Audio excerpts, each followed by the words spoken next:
असलामुअलैकुम वीरो की हाल चाल है। वीरो गुरु ग्रंथ साहब की बाणी है, जपो ता एको नामा अवर निरा फुल कामा। कि धार्मिक दुनिया के जिन्ने भी काम है लंगर लाना, लोगों की सेवा करना, गुरुद्वारे की सेवा करना, वीरो वो सारियां दा जाया होणगे अगर तुसी नाम नहीं जपदे। अगर तुहाडा नाम जपिया तुहानू आनंद नहीं आउंदा, अगर नाम जपिया तुहाडा मन वाहिगुरू दे नाल नहीं जुड़दा। वीरो अज की कथा के अंदर असीं संत सिख मस्कीन होना को इस दे बारे जाणांगे। तो ये वीरो जिहड़ी समस्या है कि नाम जपिया मन नहीं जुड़दा, ये बहुत ज़्यादा लोगों की समस्या है। अज की जिहड़ा कथा सुन लेगा वीरो दी समस्या हल हो जाएगी। सो वीरो कथा नू पूरे ध्यान दे नाल सुनना। सो चल के कथा सुनने तो इस दे बारे जानने। सन्मानयोग गुरु रूप साध संगत जीओ, विचार आरंभ करिए।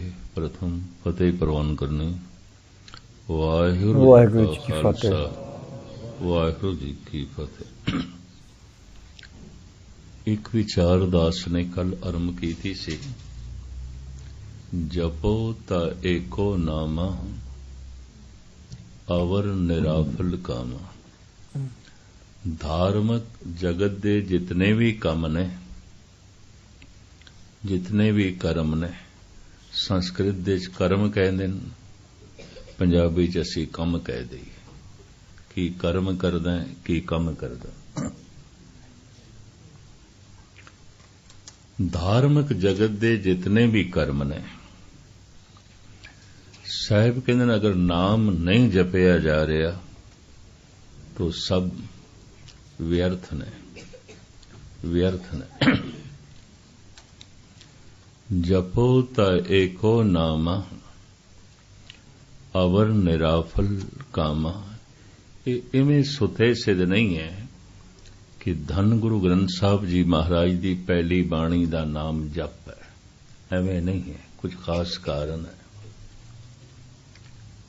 और धन गुरु नानक देव जी महाराज का यह ऐलान, ऐसा कहना, जपो ता एको नामा अवर निराफल कामा।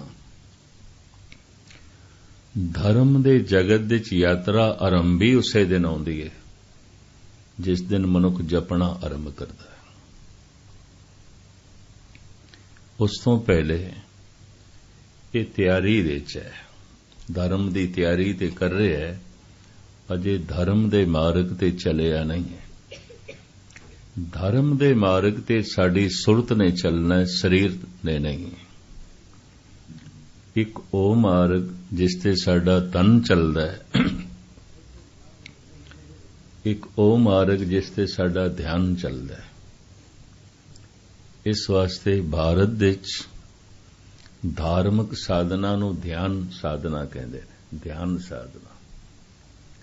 कलगीधर पातशाह कहंदे ने, ध्यान धरो तह को मन में, जह को अमितोज सबे जग छायो। ध्यान उस देश धरो जिसकी शक्ति नाल सारा ब्रह्मंड खड़ा है। फिर प्रश्न खड़ा होवेगा, उस शक्ति का कोई रंग नहीं, कोई रूप नहीं, तो ध्यान किवें जोड़िए, किथे जोड़िए। धार्मिक जगत विच यह बहुत वड्डा प्रश्न है। साहिब सानू जो फरमान कर देने, धुन में ध्यान, ध्यान में जानिया, गुरमुख अकथ कहानी। ये बुनियादी नुकते दास आप जी दे सामने रख रहे हैं। इसनू समझे बिना, इसनू मने बिना धर्म की यात्रा नहीं है। भावें रोज मनुख गुरुद्वारे आवे, कथा कीर्तन सुने, दान पुण्य करे, जपना आरंभ नहीं होया तो चलना आरंभ नहीं होया। जपो ता एको नामा अवर निराफल कामा। मैं फिर दोहरावां, जिहड़ी पहली बाणी जप है, जिन्हों सत्कार वजों असी जप जी साहब कहंदे आ, इस दे च मूल नुकते तिन ने। जप किस दा करना है, जप किवें करना है, जप कदों करना है। जप दा मतलब है किसे एक अखर ते किसे एक शब्द ते अपना ध्यान लेना। धुन में ध्यान, ध्यान में जानिया, गुरमुख अकथ कहानी। महाराज कहते ने, धन गुरु नानक देव जी महाराज दा ये बोल है राम कली राग दा। वो जो परमात्मा अकथ है, जिन्हों बयान करना कठिन है, करीबन भगतां ने ऐसा ही आख्या है। दूर क्यों जाओ, धन गुरु नानक देव जी महाराज फरमान करते ने, जे हों जाना, जे मैं उसनों जान भी लिया, जे मैं उसदा रस मान भी लिया, आखा ना ही, मैं कहना नहीं। महाराज जान लिया ते कह दो, रस मान लिया ते कह दो। कईयां नूं पता चल जाएगा, कईयां नूं बोध मिल जाएगा। पता साहब की कहंदे ने, जे हों जाना, आखा नाही, कहना कथन न जाए। जो मैं कहना है, जो मैं कथनी करनी है, ਉਹਦੇ ਚ पूरा आमदा नहीं, मैं पूरा नहीं बयान कर सकता। फिर सतगुरु कहते ने, क्या हो कथी कथे कथ देखा, मैं कथन कर करके देख लिया, मैं बोल बोल के देख लिया। क्या हो कथी कथे कथ देखा, मैं अकथ ना कथ ना जाए। वो अकथ है, मैं कथन नहीं कर सकता, नहीं कह सकता। धन गुरु गोबिंद सिंह जी महाराज अकाल उस्तत विच प्रमाण करते ने, कहा नाम ताको कहाँ कह कहावे, कहा मैं बखानो कहे मोह ना आवे। हे प्रभु तू की है, मैं नहीं कह सकता।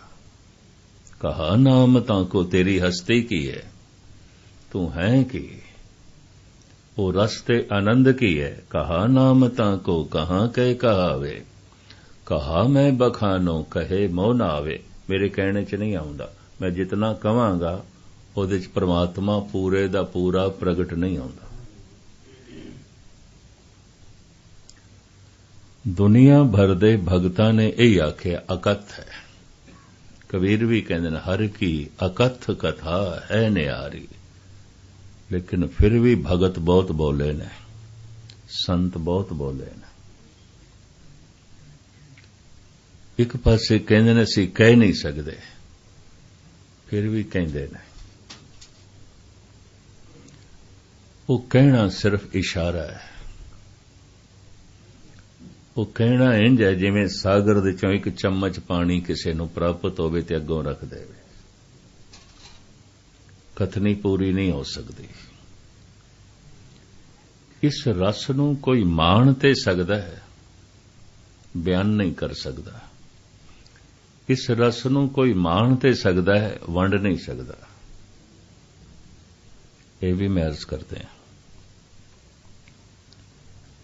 सारी दुनिया दे धन वधदा जा रहा है, सारी दुनिया दे धर्म घटदा जा रहा है। पता है क्यों? बड़े ध्यान नाल सुनना। धन दी वसीयत हो सकती है, पिता पुत्र दे नां कर सकदा है, भरा भरा दे नां कर सकदा है, पति पत्नी दे नां कर सकदा है, पत्नी दा धन पति दा हो सकदा है। लेकिन मैं अर्ज करा, धर्म दी वसीयत नहीं हो सकती। अगर किसी ने रब्बी रस मान लिया है, उहदी वसीयत नहीं हो सकती। इस वास्ते देखा गया है, पिता धार्मिक है, पुत्र धार्मिक नहीं है। पुत्र धार्मिक है, पिता धार्मिक नहीं है, वसीयत नहीं हो सकती। प्रहलाद धार्मिक है, ओदा प्यो धार्मिक नहीं है, ਹਰਨਾਕਸ਼ ਉਹ ਤੇ ਦੁਸ਼ਟ ਸੀ, ਮਹਾਂ ਦੁਸ਼ਟ ਸੀ। ਉਹਨੇ ਤੇ ਆਪਣੇ ਛੋਟੇ ਜਿਹੇ ਬੱਚੇ ਨੂੰ ਬੜਾ ਤੰਗ ਕੀਤਾ, ਬਹੁਤ ਪਰੇਸ਼ਾਨ ਕੀਤਾ। ਇੱਕ ਦਫਾ ਮੈਂ ਫਿਰ ਅਰਜ਼ ਕਰਾਂ, ਪਦਾਰਥ ਦੀ ਤਰ੍ਹਾਂ ਚੁੱਕ ਕੇ ਇਸ ਤਰ੍ਹਾਂ ਕਿਸੇ ਨੂੰ ਰੱਬੀ ਰਸ ਨਹੀਂ ਦਿੱਤਾ ਜਾ ਸਕਦਾ, ਅੱਜ ਤੱਕ ਨਹੀਂ ਦਿੱਤਾ। ਭਾਵੇਂ ਅਵਤਾਰੀ ਪੁਰਸ਼ਾਂ ਨੇ ਬੜੀ ਕੋਸ਼ਿਸ਼ ਕੀਤੀ ਹੈ ਦੋ ਸ਼ਬਦ ਬਰਦਾਸ਼ਤ ਕਰਨਾ, ਕੋਈ ਅਵਤਾਰੀ ਪੁਰਸ਼ ਆਪਣੇ ਮਕਸਦ ਦੇ ਸਫਲ ਨਹੀਂ ਹੋਇਆ, ਨਹੀਂ ਹੋਇਆ। ਕਾਰਨ ਇਹ ਚੀਜ਼ ਐਸੀ ਚੁੱਕ ਕੇ ਕਿਸੇ ਦੀ ਝੋਲੀ 'ਚ ਨਹੀਂ ਪਾਈ ਜਾ ਸਕਦੀ। ਸਿਰਫ ਸਮਝਾਇਆ ਜਾ ਸਕਦਾ ਹੈ, ਪ੍ਰੇਰਿਆ ਜਾ ਸਕਦਾ ਹੈ, ਚੱਲ ਤੂੰ ਰਸ ਮਾਣ ਸਕਦਾ। ਲੇਕਿਨ ਅਵਤਾਰੀ ਪੁਰਸ਼ਾਂ ਦੀ ਗੱਲ ਕਿਸਨੇ ਮੰਨੀ ਹੈ? ਕਰੀਬਨ ਸਾਰੇ ਅਵਤਾਰੀ ਪੁਰਸ਼ਾਂ ਨਾਲ ਵਕਤ ਦਾ ਸਮਾਜ ਟਕਰਾਇਆ ਹੈ। ਉਹਦਾ ਇੱਕ ਕਾਰਨ ਵੀ ਹੈ। ਧੰਨ ਗੁਰੂ ਅਮਰਦਾਸ ਜੀ ਮਹਾਰਾਜ ਫਰਮਾਨ ਕਰਦੇ ਨੇ, ਭਗਤਾਂ ਤੇ ਸੰਸਾਰੀਆਂ ਜੋੜ ਕਦੇ ਨਾ ਆਇਆ, ਤਾਲਮੇਲ ਨਹੀਂ ਬੈਠਦਾ। ਭਗਤ ਦਾ ਆਮ ਸਮਾਜਿਕ ਜ਼ਿੰਦਗੀ ਨਾਲ ਤਾਲਮੇਲ ਨਹੀਂ ਬੈਠਦਾ। ਮੈਂ ਅਰਜ਼ ਕਰਾਂ, ਦੋ ਤਰ੍ਹਾਂ ਦੇ ਮਨੁੱਖਾਂ ਦਾ ਆਮ ਜਗਤ ਨਾਲ ਤਾਲਮੇਲ ਨਹੀਂ ਬੈਠਦਾ, ਇੱਕ ਸੰਤ ਦਾ, ਇੱਕ ਪਾਗਲ ਦਾ। ਦੋਵੇਂ ਸਮਾਜ ਦਾ ਹਿੱਸਾ ਨਹੀਂ ਬਣਦੇ। ਇੱਕ ਦੀ ਗੱਲ ਇਤਨੀ ਉੱਚੀ ਹੈ ਸਿਰ ਦੇ ਉੱਪਰੋਂ ਲੰਘਦੀ ਹੈ। ਇੱਕ ਦੀ ਗੱਲ ਇਤਨੀ ਨੀਵੀਂ ਹੈ ਪੈਰਾਂ ਦੇ ਥੱਲੋਂ ਲੰਘਦੀ ਹੈ। ਸਮਾਜ ਨਾਲ ਤਾਲਮੇਲ ਨਹੀਂ ਬੈਠਦਾ ਪਾਗਲ ਦਾ, ਸਮਾਜ ਨਾਲ ਤਾਲਮੇਲ ਨਹੀਂ ਬੈਠਦਾ ਸੰਤ ਨਾਲ। ਸੰਤ ਦਾ ਦੂਸਰਾ ਨੁਕਤਾ ਵੀ ਸੁਣ ਲੈਣਾ, ਜਿਸ ਦਾ ਆਮ ਸਮਾਜਿਕ ਜ਼ਿੰਦਗੀ ਨਾਲ ਤਾਲਮੇਲ ਬੈਠ ਸਕਦਾ ਹੈ, ਨਾ ਉਹ ਪਾਗਲ ਹੈ ਨਾ ਉਹ ਸੰਤ ਹੈ। ਉਹਨੂੰ ਸੰਤ ਕਹਿਣ ਦੀ ਵੀ ਕੋਈ ਲੋੜ ਨਹੀਂ, ਉਹਨੂੰ ਪਾਗਲ ਕਹਿਣ ਦੀ ਵੀ ਕੋਈ ਲੋੜ ਨਹੀਂ, ਕਿਉਂਕਿ ਸਮਾਜਿਕ ਜ਼ਿੰਦਗੀ ਨਾਲ ਤਾਲਮੇਲ ਬੈਠਦਾ ਉਸਦਾ। ਆਮ ਬੰਦਿਆਂ ਨੂੰ ਕਈ ਦਫਾ ਪਹਿਚਾਨਣਾ ਔਖਾ ਹੋ ਜਾਂਦਾ ਹੈ, ਪਾਗਲ ਕੌਣ ਹੈ ਤੇ ਸੰਤ ਕੌਣ ਹੈ। ਇਹ ਵੀ ਮੈਂ ਅਰਜ਼ ਕਰਾਂ, ਕਿਉਂਕਿ ਦੋਹਾਂ ਦੀ ਤਰਜ਼ੇ ਜ਼ਿੰਦਗੀ ਸਮਾਜ ਨਾਲ ਮੇਲ ਨਹੀਂ ਖਾਂਦੀ। ਪਾਗਲ ਤੇ ਪਾਗਲ ਦੀ ਤਰ੍ਹਾਂ ਦਿਖਾਈ ਦਿੰਦਾ, ਔਖੇ ਨਾ ਹੋਣਾ, ਸੰਤ ਵੀ ਪਾਗਲ ਦੀ ਤਰ੍ਹਾਂ ਦਿਖਾਈ ਦਿੰਦਾ। ਦੂਰ ਕਿਉਂ ਜਾਓ? ਧੰਨ ਗੁਰੂ ਨਾਨਕ ਦੇਵ ਜੀ ਮਹਾਰਾਜ ਕਹਿੰਦੇ, ਕੋਈ ਕਹੇ ਭੂਤ ਨਾ, ਕੋ ਕਹੇ ਬੇਤਾਲਾ, ਕੋਈ ਕਹੇ ਆਦਮੀ, ਨਾਨਕ ਵਿਚਾਰਾ, ਭਇਆ ਦੀਵਾਨਾ, ਸ਼ਾਹ ਕਾ ਨਾਨਕ ਬੌਰਾਨਾ। ਲੋਕੀ ਬੌਰਾਨਾ ਕਹਿੰਦੇ ਨੇ, ਪਾਗਲ ਕਹਿੰਦੇ ਨੇ, ਦੀਵਾਨਾ ਕਹਿੰਦੇ ਨੇ। ਸਾਰਾ ਬਨਾਰਸ ਕਬੀਰ ਨੂੰ ਪਾਗਲ ਕਹਿੰਦਾ ਹੈ। ਉਸ ਵਕਤ ਕਬੀਰ ਖੁਦ ਕਹਿ ਰਹੇ ਨੇ, ਲੋਗ ਕਹੇ ਕਬੀਰ ਬੌਰਾਨਾ। ਹੱਦ ਹੋ ਗਈ। ਇੱਕੋ ਤੇ ਬੰਦਾ ਹੈ ਬਨਾਰਸ ਦੇ ਜਿਹੜਾ ਸਿਆਣਾ ਹੈ, ਪਰ ਸਾਰਾ ਬਨਾਰਸ ਕਹਿ ਰਿਹਾ ਪਾਗਲ। ਲੋਗ ਕਹੇ ਕਬੀਰ ਬੌਰਾਨਾ, ਪਰ ਕਬੀਰ ਕਾ ਮਰਮ ਰਾਮ ਹੀ ਜਾਣਾ ਹੈ, ਤੇ ਰਾਮ ਨੂੰ ਪਤਾ ਹੈ ਮੈਂ ਕੀ ਹਾਂ, ਪਰ ਜਗਤ ਤੇ ਕਹਿ ਰਿਹਾ ਪਾਗਲ। ਕਬੀਰ ਪਾਗਲ ਹੈ। ਦੋਹਾਂ ਦਾ ਤਾਲਮੇਲ ਨਹੀਂ ਬੈਠਦਾ ਸਮਾਜਿਕ ਜ਼ਿੰਦਗੀ ਨਾਲ, ਸੰਤ ਦਾ ਔਰ ਪਾਗਲ ਦਾ। ਕਈ ਦਫਾ ਪਹਿਚਾਨ ਕਰਨੀ ਔਖੀ ਹੋ ਜਾਂਦੀ ਹੈ, ਪਾਗਲ ਕੌਣ ਹੈ ਤੇ ਸੰਤ ਕੌਣ ਹੈ। ਆਮ ਬੰਦਾ ਤੇ ਨਹੀਂ ਪਹਿਚਾਨ ਸਕਦਾ। ਸ਼ਾਇਦ ਮੈਂ ਅਰਜ਼ ਕੀਤੀ ਹੈ ਕਿ ਨਹੀਂ ਦੁਹਰਾ ਦਿਆਂ, ਸੰਤ ਨੂੰ ਸਿਰਫ ਸੰਤ ਪਹਿਚਾਨ ਸਕਦਾ ਹੈ। ਇੱਕ ਬੱਚੇ ਨੂੰ ਕੀ ਪਤਾ ਹੈ ਜਵਾਨੀ ਕੀ ਆਉਂਦੀ ਹੈ? ਦੁਹਰਾ ਦਿਆਂ, ਜਵਾਨੀ ਦੀ ਉਮੰਗ ਕੀ ਆਉਂਦੀ ਹੈ, ਤਰੰਗ ਕੀ ਆਉਂਦੀ ਹੈ, ਉਸਦੇ ਜਜ਼ਬਾਤ ਕੀ ਆਉਂਦੇ ਨੇ। ਇੱਕ ਬੱਚੇ ਨੂੰ ਕੀ ਪਤਾ ਹੈ, ਭਾਵੇਂ ਜਵਾਨ ਉਸਦੇ ਸਾਹਮਣੇ ਨੇ। ਪਰ ਇੱਕ ਜਵਾਨ ਨੂੰ ਕੀ ਪਤਾ ਹੈ ਬੁਢੇਪਾ ਕੀ ਆਉਂਦਾ ਹੈ। ਭਾਵੇਂ ਬੁੱਢੇ ਉਸਦੇ ਸਾਹਮਣੇ ਨੇ। ਬੁਢੇਪੇ ਦੀ ਖਾਸੀਅਤ ਕੀ ਹੈ, ਬੁਢੇਪੇ ਦੀ ਮਜਬੂਰੀਆਂ ਕੀ ਨੇ, ਬੁਢੇਪੇ ਦੀ ਮਹਾਨਤਾ ਕੀ ਹੈ, ਬੁਢੇਪੇ ਦੀ ਕਮਜ਼ੋਰੀ ਕੀ ਹੈ। ਮਹਾਨਤਾ ਹੈ ਬਿਰਧ ਅਵਸਥਾ ਦੀ, ਜ਼ਿੰਦਗੀ ਦੀ ਪੌੜੀਆਂ ਤੇ ਜ਼ਿਆਦਾ ਚੜ੍ਹਿਆ ਤਾਂ ਜ਼ਿਆਦਾ ਜਾਣਦਾ ਹੈ, ਕਮ ਸੇ ਕਮ ਜ਼ਿੰਦਗੀ ਬਾਰੇ ਜ਼ਿਆਦਾ ਜਾਣਦਾ ਹੈ। ਇਸ ਵਾਸਤੇ ਕਹਿੰਦੇ ਨੇ ਉਮਰ ਵੀ ਇੱਕ ਉਸਤਾਦ ਹੁੰਦੀ ਹੈ। ਬੜੇ ਤੋਂ ਬੜਾ ਉਸਤਾਦ ਕੁਝ ਗੱਲਾਂ ਨਹੀਂ ਸਮਝਾ ਸਕਦਾ, ਉਮਰ ਸਿਖਾ ਦਿੰਦੀ ਹੈ। ਉਮਰ ਤੋਂ ਬਹੁਤ ਮਿਲ ਜਾਂਦਾ ਹੈ। ਇਸ ਵਾਸਤੇ ਬਿਰਧ ਮਨੁੱਖ ਕੋਲ ਇੱਕ ਖਾਸੀਅਤ ਤੇ ਹੈ, ਜ਼ਿੰਦਗੀ ਦੀਆਂ ਪੌੜੀਆਂ ਜ਼ਿਆਦਾ ਚੜ੍ਹਿਆ, ਜ਼ਿਆਦਾ ਜਾਣਦਾ ਹੈ। ਪਰ ਬਹੁਤ ਵੱਡੀ ਕਮਜ਼ੋਰੀ ਹੈ ਜਾਣਨ ਦਾ, ਹੰਕਾਰ ਵੀ ਹੈ ਮੈਂ ਬਹੁਤ ਜਾਣਦਾ। ਪਤਾ ਹੈ ਹੰਕਾਰ ਗੁਣਾਂ ਦੇ ਆਸਰੇ ਤੇ ਚੱਲਦਾ ਹੈ, ਔਗਣਾਂ ਦੇ ਆਸਰੇ ਤੇ ਨਹੀਂ। ਇੱਕ ਮਨੁੱਖ ਆਪਣੀ ਮੂਰਖਤਾ ਦਾ ਕੀ ਹੰਕਾਰ ਕਰੇਗਾ, ਭਈ ਮੈਂ ਮਾੜਾ ਮੋਟਾ ਮੂਰਖ ਨਹੀਂ ਹਾਂ, ਬਹੁਤ ਵੱਡਾ ਮੂਰਖ ਹਾਂ, ਹੰਕਾਰ ਕਰ ਸਕਦਾ ਹੈ। ਪਰ ਇੱਕ ਮਨੁੱਖ ਸਿਆਣਪ ਦਾ ਹੰਕਾਰ ਕਰ ਸਕਦਾ ਹੈ, ਮੈਂ ਮਾੜਾ ਮੋਟਾ ਸਿਆਣਾ ਨਹੀਂ, ਬਹੁਤ ਵੱਡਾ ਸਿਆਣਾ, ਬਹੁਤ ਜਾਣਦਾ। ਇੱਕ ਮਨੁੱਖ ਚੋਰੀ ਦਾ ਕੀ ਹੰਕਾਰ ਕਰ ਸਕਦਾ ਹੈ, ਬਲਕਿ ਛੁਪਾਏਗਾ। ਅੱਜ ਤੱਕ ਕਿਸੇ ਚੋਰ ਨੇ ਕਿਸੇ ਸਮਾਜ ਦੇ ਚ ਨਹੀਂ ਆਖਿਆ ਮੈਂ ਮਾੜਾ ਮੋਟਾ ਚੋਰ ਨਹੀਂ ਹਾਂ, ਬਹੁਤ ਵੱਡਾ ਚੋਰ ਹਾਂ। ਇਸ ਤਰ੍ਹਾਂ ਕਿਸੇ ਨੇ ਵੀ ਨਹੀਂ ਆਖਿਆ। ਇਸ ਤਰ੍ਹਾਂ ਆਖਣ ਵਾਲੇ ਲੱਖਾਂ ਨੇ ਮੈਂ ਬਹੁਤ ਵੱਡਾ ਦਾਨੀ ਹਾਂ, ਤੇ ਜੇ ਆਪ ਨਾ ਆਖਣ ਤੇ ਦੀਵਾਰਾਂ ਤੇ ਲਿਖਾਉਂਦੇ ਨੇ, ਫਰਸ਼ਾਂ ਤੇ ਲਿਖਾਉਂਦੇ ਨੇ, ਦਰਵਾਜ਼ਿਆਂ ਤੇ ਲਿਖਾਉਂਦੇ ਨੇ, ਧਰਮ ਮੰਦਰਾਂ 'ਚ ਦੇਖ ਸਕਦੇ ਹੋ। ਇਤਨਾ ਦਿੱਤਾ ਹੈ। ਮਨੁੱਖ ਔਗਣਾਂ ਦਾ ਹੰਕਾਰ ਨਹੀਂ ਕਰ ਸਕਦਾ, ਗੁਣਾਂ ਦੇ ਆਸਰੇ ਤੇ ਕਰ ਸਕਦਾ ਹੈ। ਅਹੰਕਾਰ ਅਸਵਾਰ ਆਉਂਦਾ ਹੈ ਗੁਣਾਂ ਦੇ ਆਸਰੇ ਤੇ।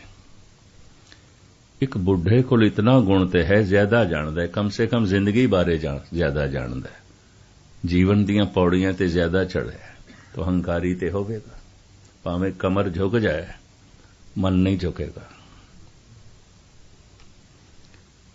ਇੱਕ ਬੱਚੇ ਨੂੰ ਕੀ ਪਤਾ ਹੈ ਜਵਾਨੀ ਕੀ ਹੁੰਦੀ ਹੈ, ਇੱਕ ਜਵਾਨ ਨੂੰ ਕੀ ਪਤਾ ਬੁਢੇਪਾ ਕੀ ਹੁੰਦਾ ਹੈ। ਬੁੱਢੇ ਹੋ ਕੇ ਹੀ ਪਤਾ ਚੱਲਦਾ ਹੈ ਬੁਢੇਪਾ ਕੀ ਹੈ। ਔਰ ਇੱਕ ਬੁੱਢੇ ਨੂੰ ਕੀ ਪਤਾ ਹੈ ਮੌਤ ਕੀ ਹੁੰਦੀ ਹੈ, ਮਰ ਕੇ ਹੀ ਪਤਾ ਚੱਲਦਾ ਹੈ ਮੌਤ ਕੀ ਹੈ। ਭਾਵੇਂ ਲਾਸ਼ਾਂ ਸੈਂਕੜੇ ਦੇਖੀਆਂ ਹੋਣ,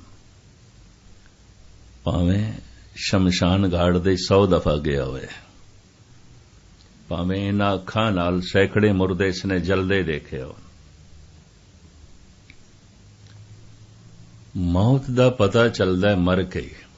ਜਿਵੇਂ ਬੁੱਢੇ ਹੋ ਕੇ ਹੀ ਬੁਢੇਪੇ ਦਾ ਪਤਾ ਚੱਲਦਾ ਹੈ, ਉਂਝ ਨਹੀਂ। ਜਵਾਨ ਹੋ ਕੇ ਹੀ ਜਵਾਨੀ ਦਾ ਪਤਾ ਚੱਲਦਾ ਹੈ, ਉਂਝ ਨਹੀਂ। ਸੰਤ ਹੋ ਕੇ ਹੀ ਪਤਾ ਚੱਲਦਾ ਹੈ ਸੰਤ ਕੀ ਹੈ। ਭਗਤ ਬਣ ਕੇ ਹੀ ਪਤਾ ਚੱਲਦਾ ਹੈ ਭਗਤੀ ਕੀ ਹੈ, ਉਂਝ ਨਹੀਂ ਪਤਾ ਚੱਲਦਾ। ਭਗਤ ਦੀ ਪਹਿਚਾਣ ਭਗਤ ਕਰ ਸਕਦਾ, ਦੂਸਰਾ ਨਹੀਂ। ਸੰਤ ਦੀ ਪਹਿਚਾਣ ਸੰਤ ਕਰ ਸਕਦਾ ਹੈ, ਦੂਸਰਾ ਨਹੀਂ। ਕਿਸ ਤਰ੍ਹਾਂ ਪਹਿਚਾਣ ਕਰੇਗਾ, ਕਿਵੇਂ ਪਹਿਚਾਣ ਕਰੇਗਾ? ਇੱਕ ਬੱਚੇ ਨੂੰ ਕੀ ਪਤਾ ਜਵਾਨੀ ਕੀ ਹੁੰਦੀ ਹੈ, ਇੱਕ ਜਵਾਨ ਨੂੰ ਕੀ ਪਤਾ ਬੁਢੇਪਾ ਕੀ ਹੁੰਦਾ ਹੈ, ਔਰ ਇੱਕ ਬੁੱਢੇ ਨੂੰ ਕੀ ਪਤਾ ਮੌਤ ਕੀ ਹੁੰਦੀ ਹੈ। ਅਗਲੀ ਕਿਛ ਖਬਰ ਨਾ ਪਾਈ, ਅੱਗੇ ਦੀ ਖਬਰ ਨਹੀਂ ਆਉਂਦੀ ਮਨੁੱਖ ਨੂੰ। ਸਾਹਿਬ ਕਹਿੰਦੇ ਨੇ ਏਵੜ ਉੱਚਾ ਹੋਵੇ ਕੋਏ, ਤਿਸ ਊਚੇ ਕੋ ਜਾਣੇ ਸੋਏ। लेकिन फिर भी एक पहचान है। अगर समाज कहने लग पे पागल, ये पागल है, तो संभावना ऐसी छुपी है या ते पागल होवेगा या संत होवेगा, दोहां च एक है।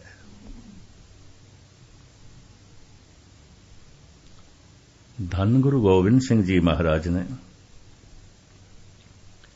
एक दिन बख्शिश दे घर दे च आके नंद लाल नूं आखिया, पुरखा तू बहुत प्यारा लगदा है मैनू, तैनू देण नूं कुछ जी करदा है मेरा, पर मैं ऐसा देना चाहना जो तेरी खुशी होवे, जो तेरी मंग होवे, तू मंग।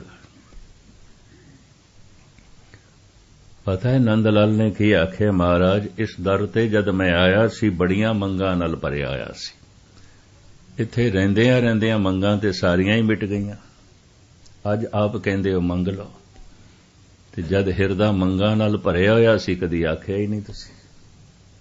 ਅੱਜ ਕਹਿੰਦੇ ਹੋ ਮੰਗ ਲਓ। ਨਾਮ ਜਪਣ ਨਾਲ ਹਰ ਚੰਗੀ ਖਾਹਿਸ਼ ਪੂਰੀ ਹੋ ਜਾਂਦੀ ਹੈ, ਹਰ ਮਾੜੀ ਖਾਹਿਸ਼ ਮਰ ਜਾਂਦੀ ਹੈ। ਹਿਰਦਾ ਖਾਹਿਸ਼ਾਂ ਤੋਂ ਰਹਿਤ ਹੋ ਜਾਂਦਾ ਹੈ, ਹਿਰਦਾ ਇੱਛਾਵਾਂ ਤੋਂ ਰਹਿਤ ਹੋ ਜਾਂਦਾ ਹੈ। ਇੱਛਾਵਾਂ ਦਾ ਬੋਝ ਮਨ ਤੇ ਨਹੀਂ ਰਹਿ ਜਾਂਦਾ। ਇੱਕ ਬੁਨਿਆਦੀ ਨੁਕਤਾ ਹੈ। ਧੰਨ ਗੁਰੂ ਗੋਬਿੰਦ ਸਿੰਘ ਜੀ ਮਹਾਰਾਜ ਕਹਿਣ ਲੱਗੇ, ਨੰਦ ਲਾਲ ਜੀ ਹੁਣ ਅਸੀਂ ਕਈ ਬੈਠੇ ਹਾਂ, ਚੱਲ ਤੂੰ ਸਾਡਾ ਬੋਲ ਹੀ ਰੱਖ ਦੇ, ਸਾਡੀ ਖੁਸ਼ੀ ਵਾਸਤੇ ਕੁਝ ਮੰਗ ਲੈ, ਸਾਨੂੰ ਖੁਸ਼ੀ ਮਿਲੀ ਗਈ ਤੈਨੂੰ ਦੇ ਕੇ। ਨੰਦ ਲਾਲ ਨੇ ਮੰਗੇ, ਯਾ ਇਲਾਹੀ ਚਸ਼ਮੇ ਬੀਨ ਆਏ ਬਿਦੇ। ਭਾਈ ਸਾਹਿਬ ਜੀ ਦੀ ਸਾਰੀ ਬਾਣੀ ਫਾਰਸੀ ਦੇ ਚ ਹੈ। ਦੀਵਾਨੇ ਗੋਇਆ, ਤੌਸੀਫੇ ਸਨਾ, ਬੰਦਗੀ ਨਾਮਾ, ਇਹ ਸਾਰੀਆਂ ਰਚਨਾਵਲੀਆਂ ਪੋਥੀਆਂ ਭਾਈ ਸਾਹਿਬ ਜੀ ਦੀਆਂ ਪਰਸ਼ੀਅਨ ਦੇ ਚ ਨੇ। ਭਾਈ ਸਾਹਿਬ ਮੰਗਦੇ ਨੇ, ਯਾ ਇਲਾਹੀ ਚਸ਼ਮੇ ਬੀਨ ਆਏ ਬਿਦੇ, ਦਰ ਸਰਮ ਅਜ਼ ਇਸ਼ਕ ਸੌਦਾ ਏ ਬਿਦੇ। ਐ ਮੇਰੇ ਇਲਾਹੀ, ਜੇ ਦੇਣਾ ਹੈ ਉਹ ਅੱਖਾਂ ਦੇ ਜਿਹੜੀਆਂ ਤੁਹਾਨੂੰ ਦੇਖ ਸਕਣ। ਤੂੰ ਨੰਦ ਲਾਲ ਕੋਈ ਅੰਧੇ ਤੇ ਨਹੀਂ ਸਨ। ਨਾਨਕ ਸੇ ਅਖਣੀਆਂ ਬੇਅਨ, ਜਿਨੇ ਟਿਸੰਦੋ ਮਾਂ ਪੇਰੀ। ਸਾਡੇ ਹਿੰਦੂ ਵੀਰ ਇੱਥੇ ਤਿਲਕ ਲਾਉਂਦੇ ਨੇ ਨਾ, ਇੱਥੇ ਤੀਸਰੀ ਅੱਖ ਹੈ। ਇਹ ਜਨਮ ਤੋਂ ਬੰਦ ਹੁੰਦੀ ਹੈ, ਇਹ ਜਪ ਨਾਲ ਖੁੱਲਦੀ ਹੈ। ਉਹਨੂੰ ਤੀਜਾ ਨੇਤਰ ਕਹਿੰਦੇ ਨੇ। ਜਿਹਦਾ ਖੁੱਲ ਜਾਏ ਉਹਨੂੰ ਪ੍ਰਾਚੀਨ ਜ਼ਮਾਨੇ 'ਚ ਨਾਮ ਦਿੰਦੇ ਸਨ। ਇਹ ਧਾਰਮਿਕ ਨਾਮ ਹੈ, ਤ੍ਰਿਲੋਚਨ। ਲੋਚਨ ਅੱਖਾਂ ਨੂੰ ਕਹਿੰਦੇ ਨੇ। ਇਹ 3 ਅੱਖਾਂ ਵਾਲਾ ਹੈ। ਇਹਦੀ ਤੀਜੀ ਅੱਖ ਖੁੱਲ ਗਈ। ਸ਼ਿਵ ਜੀ ਨੂੰ ਧੰਨ ਗੁਰੂ ਗੋਬਿੰਦ ਸਿੰਘ ਜੀ ਮਹਾਰਾਜ ਨੇ ਦਸਮ ਗ੍ਰੰਥ ਦੇ ਤ੍ਰੈਨੈਨੰ ਕਰਕੇ ਕਿਹਾ, 3 ਨੇਤਰਾਂ ਵਾਲਾ। ਜਿਣਿਓ ਕਾਸ ਕੀਸਨ ਹਣਿਓ ਸਰਬ ਸੈਨੰ, ਬਰੀ ਪੁੱਤਰ ਕਾ ਤਾਹੇ ਕੋਪਿਓ ਤ੍ਰੈਨੈਨੰ। 3 ਨੇਤਰਾਂ ਵਾਲਾ। ਉਹਦੀ ਤੀਜੀ ਅੱਖ ਖੁੱਲ ਗਈ ਹੈ। ਇਹਨਾਂ 2 ਅੱਖਾਂ ਨਾਲ ਸੰਸਾਰ ਦਿਖਾਈ ਦਿੰਦਾ ਹੈ, ਤੀਸਰੀ ਅੱਖ ਨਾਲ ਨਿਰੰਕਾਰ ਦਿਖਾਈ ਦਿੰਦਾ ਹੈ। ਸੰਸਾਰ ਮਿਟ ਜਾਂਦਾ ਹੈ, ਸੰਸਾਰ ਦੇ 'ਚ ਹੀ ਨਿਰੰਕਾਰ ਦਿਖਾਈ ਦਿੰਦਾ ਹੈ। ਇਹ ਵਿਸ ਸੰਸਾਰ ਤੁਮ ਦੇਖਦੇ, ਇਹ ਹਰ ਕਾ ਰੂਪ ਹੈ, ਹਰ ਰੂਪ ਨਦਰੀ ਆਇਆ। ਉਹ ਤੀਜਾ ਨੇਤਰ ਹੈ, ਉਹ ਤੀਸਰੀ ਅੱਖ ਹੈ। ਉਹ ਬੰਦ ਹੈ, ਜਪ ਨਾਲ ਖੁੱਲਦੀ ਹੈ। ਕਈ ਦਫਾ ਅੰਤਿਮ ਸਮੇਂ ਇਹ 2 ਅੱਖਾਂ ਵੀ ਬੰਦ ਹੋ ਜਾਂਦੀਆਂ, ਤੀਸਰੀ ਖੁੱਲੀ ਕੋਈ ਨਹੀਂ। ਜੀਵਨ ਅਜਾਈ ਚਲਾ ਗਿਆ, ਬਰਬਾਦ ਚਲਾ ਗਿਆ, ਵਿਅਰਥ ਚਲਾ ਗਿਆ। ਇਹ 2 ਅੱਖਾਂ ਤੇ ਪਸ਼ੂਆਂ ਕੋਲ ਵੀ ਹਨ, ਪੰਛੀਆਂ ਕੋਲ ਵੀ ਹਨ। ਅਸੀਂ ਜਿਤਨਾ ਦੇਖਦੇ ਪਏ ਹਾਂ, ਲੱਖਾਂ ਕਰੋੜਾਂ ਗੁਣਾ ਵੱਧ ਦੇਖ ਸਕਦੇ ਹਾਂ। ਐਸੀ ਤੌਫੀਕ ਹੈ ਉਸ ਤੀਸਰੇ ਨੇਤਰ ਦੇ ਵਿੱਚ। ਹੈਰਾਨਗੀ ਦੀ ਗੱਲ ਹੈ, ਕੋਈ ਦੂਰਬੀਨ ਨਹੀਂ ਸੀ, ਕੋਈ ਖੁਰਦਬੀਨਾਂ ਨਹੀਂ ਸਨ। ਭਗਤਾਂ ਨੇ ਖਗੋਲ ਦੀ, ਬ੍ਰਹਿਮੰਡ ਦੀਆਂ ਗੱਲਾਂ ਲਿਖੀਆਂ ਨੇ।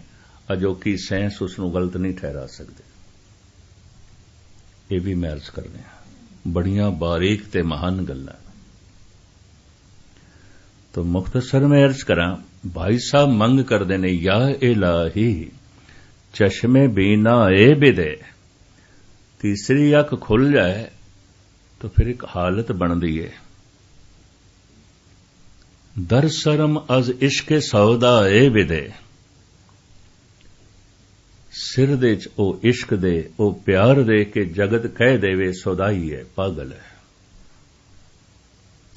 नंद लाल कहते हैं, महाराज अजे ते लोकी मैनू कवि कहते हैं, गुरसिख कहते हैं, ज्ञानी कहते हैं, आलम फाजल कहते हैं, दार्शनिक कहते हैं, विद्वान कहते हैं। अजे ते मैं 52 कवियां दे चों सिरमौर कवि हां। अजे लोकी मैनू पागल नहीं कहते, एक कमी है। अजे ते मैं समाज दा अंग हां। दर सरम अज इश्के सौदा ए बिदे, ਉਹ ਪਿਆਰ ਦੇ ਮੇਰੇ ਸਿਰ ਦੇ ਚ ਕਿ ਇੱਕ ਦਫਾ ਦੁਨੀਆ ਕਹਿ ਦੇਵੇ ਨੰਦ ਲਾਲ ਪਾਗਲ ਹੋ ਗਏ, ਸੁਦਾਈ ਹੋ ਗਏ। ਦੂਰ ਕਿਉਂ ਜਾਓ? ਮਾਤਾ ਤ੍ਰਿਪਤਾ ਨੇ ਕਹਿ ਦਿੱਤਾ ਸੀ ਮੇਰਾ ਪੁੱਤ ਨਾਨਕ ਸੁਦਾਈ ਹੈ। ਦੁਨੀਆ ਦੀ ਤੇ ਗੱਲ ਹੀ ਛੱਡੋ, ਦੂਰ ਕਿਉਂ ਜਾਓ? ਕਬੀਰ ਦੀ ਮਾਂ ਕਹਿੰਦੀ ਏ ਮੇਰਾ ਪੁੱਤ ਪਾਗਲ ਹੈ। ਔਰ ਮਾਂ ਕੌੜੇ ਬਚਨ ਵੀ ਬੋਲਦੀ ਏ, ਸਾਤ ਸੂਤ ਇਨ ਮੁੰਡਿਆ ਖੋਏ ਮੁੰਡਿਆ ਕਿਉਂ ਨਾ ਮੋਇਓ, ਇਹ ਜੰਮਦਾ ਹੀ ਮਰ ਜਾਂਦਾ ਚੰਗਾ ਸੀ। ਇਹ ਕਬੀਰ ਦੀ ਮਾਂ ਕਹਿੰਦੀ ਹੈ। ਮੇਰਾ ਹੀ ਪਾਗਲ, ਘਰ ਦਾ ਬੋਝ। ਮੈਂ ਫਿਰ ਅਰਜ਼ ਕਰਾਂ,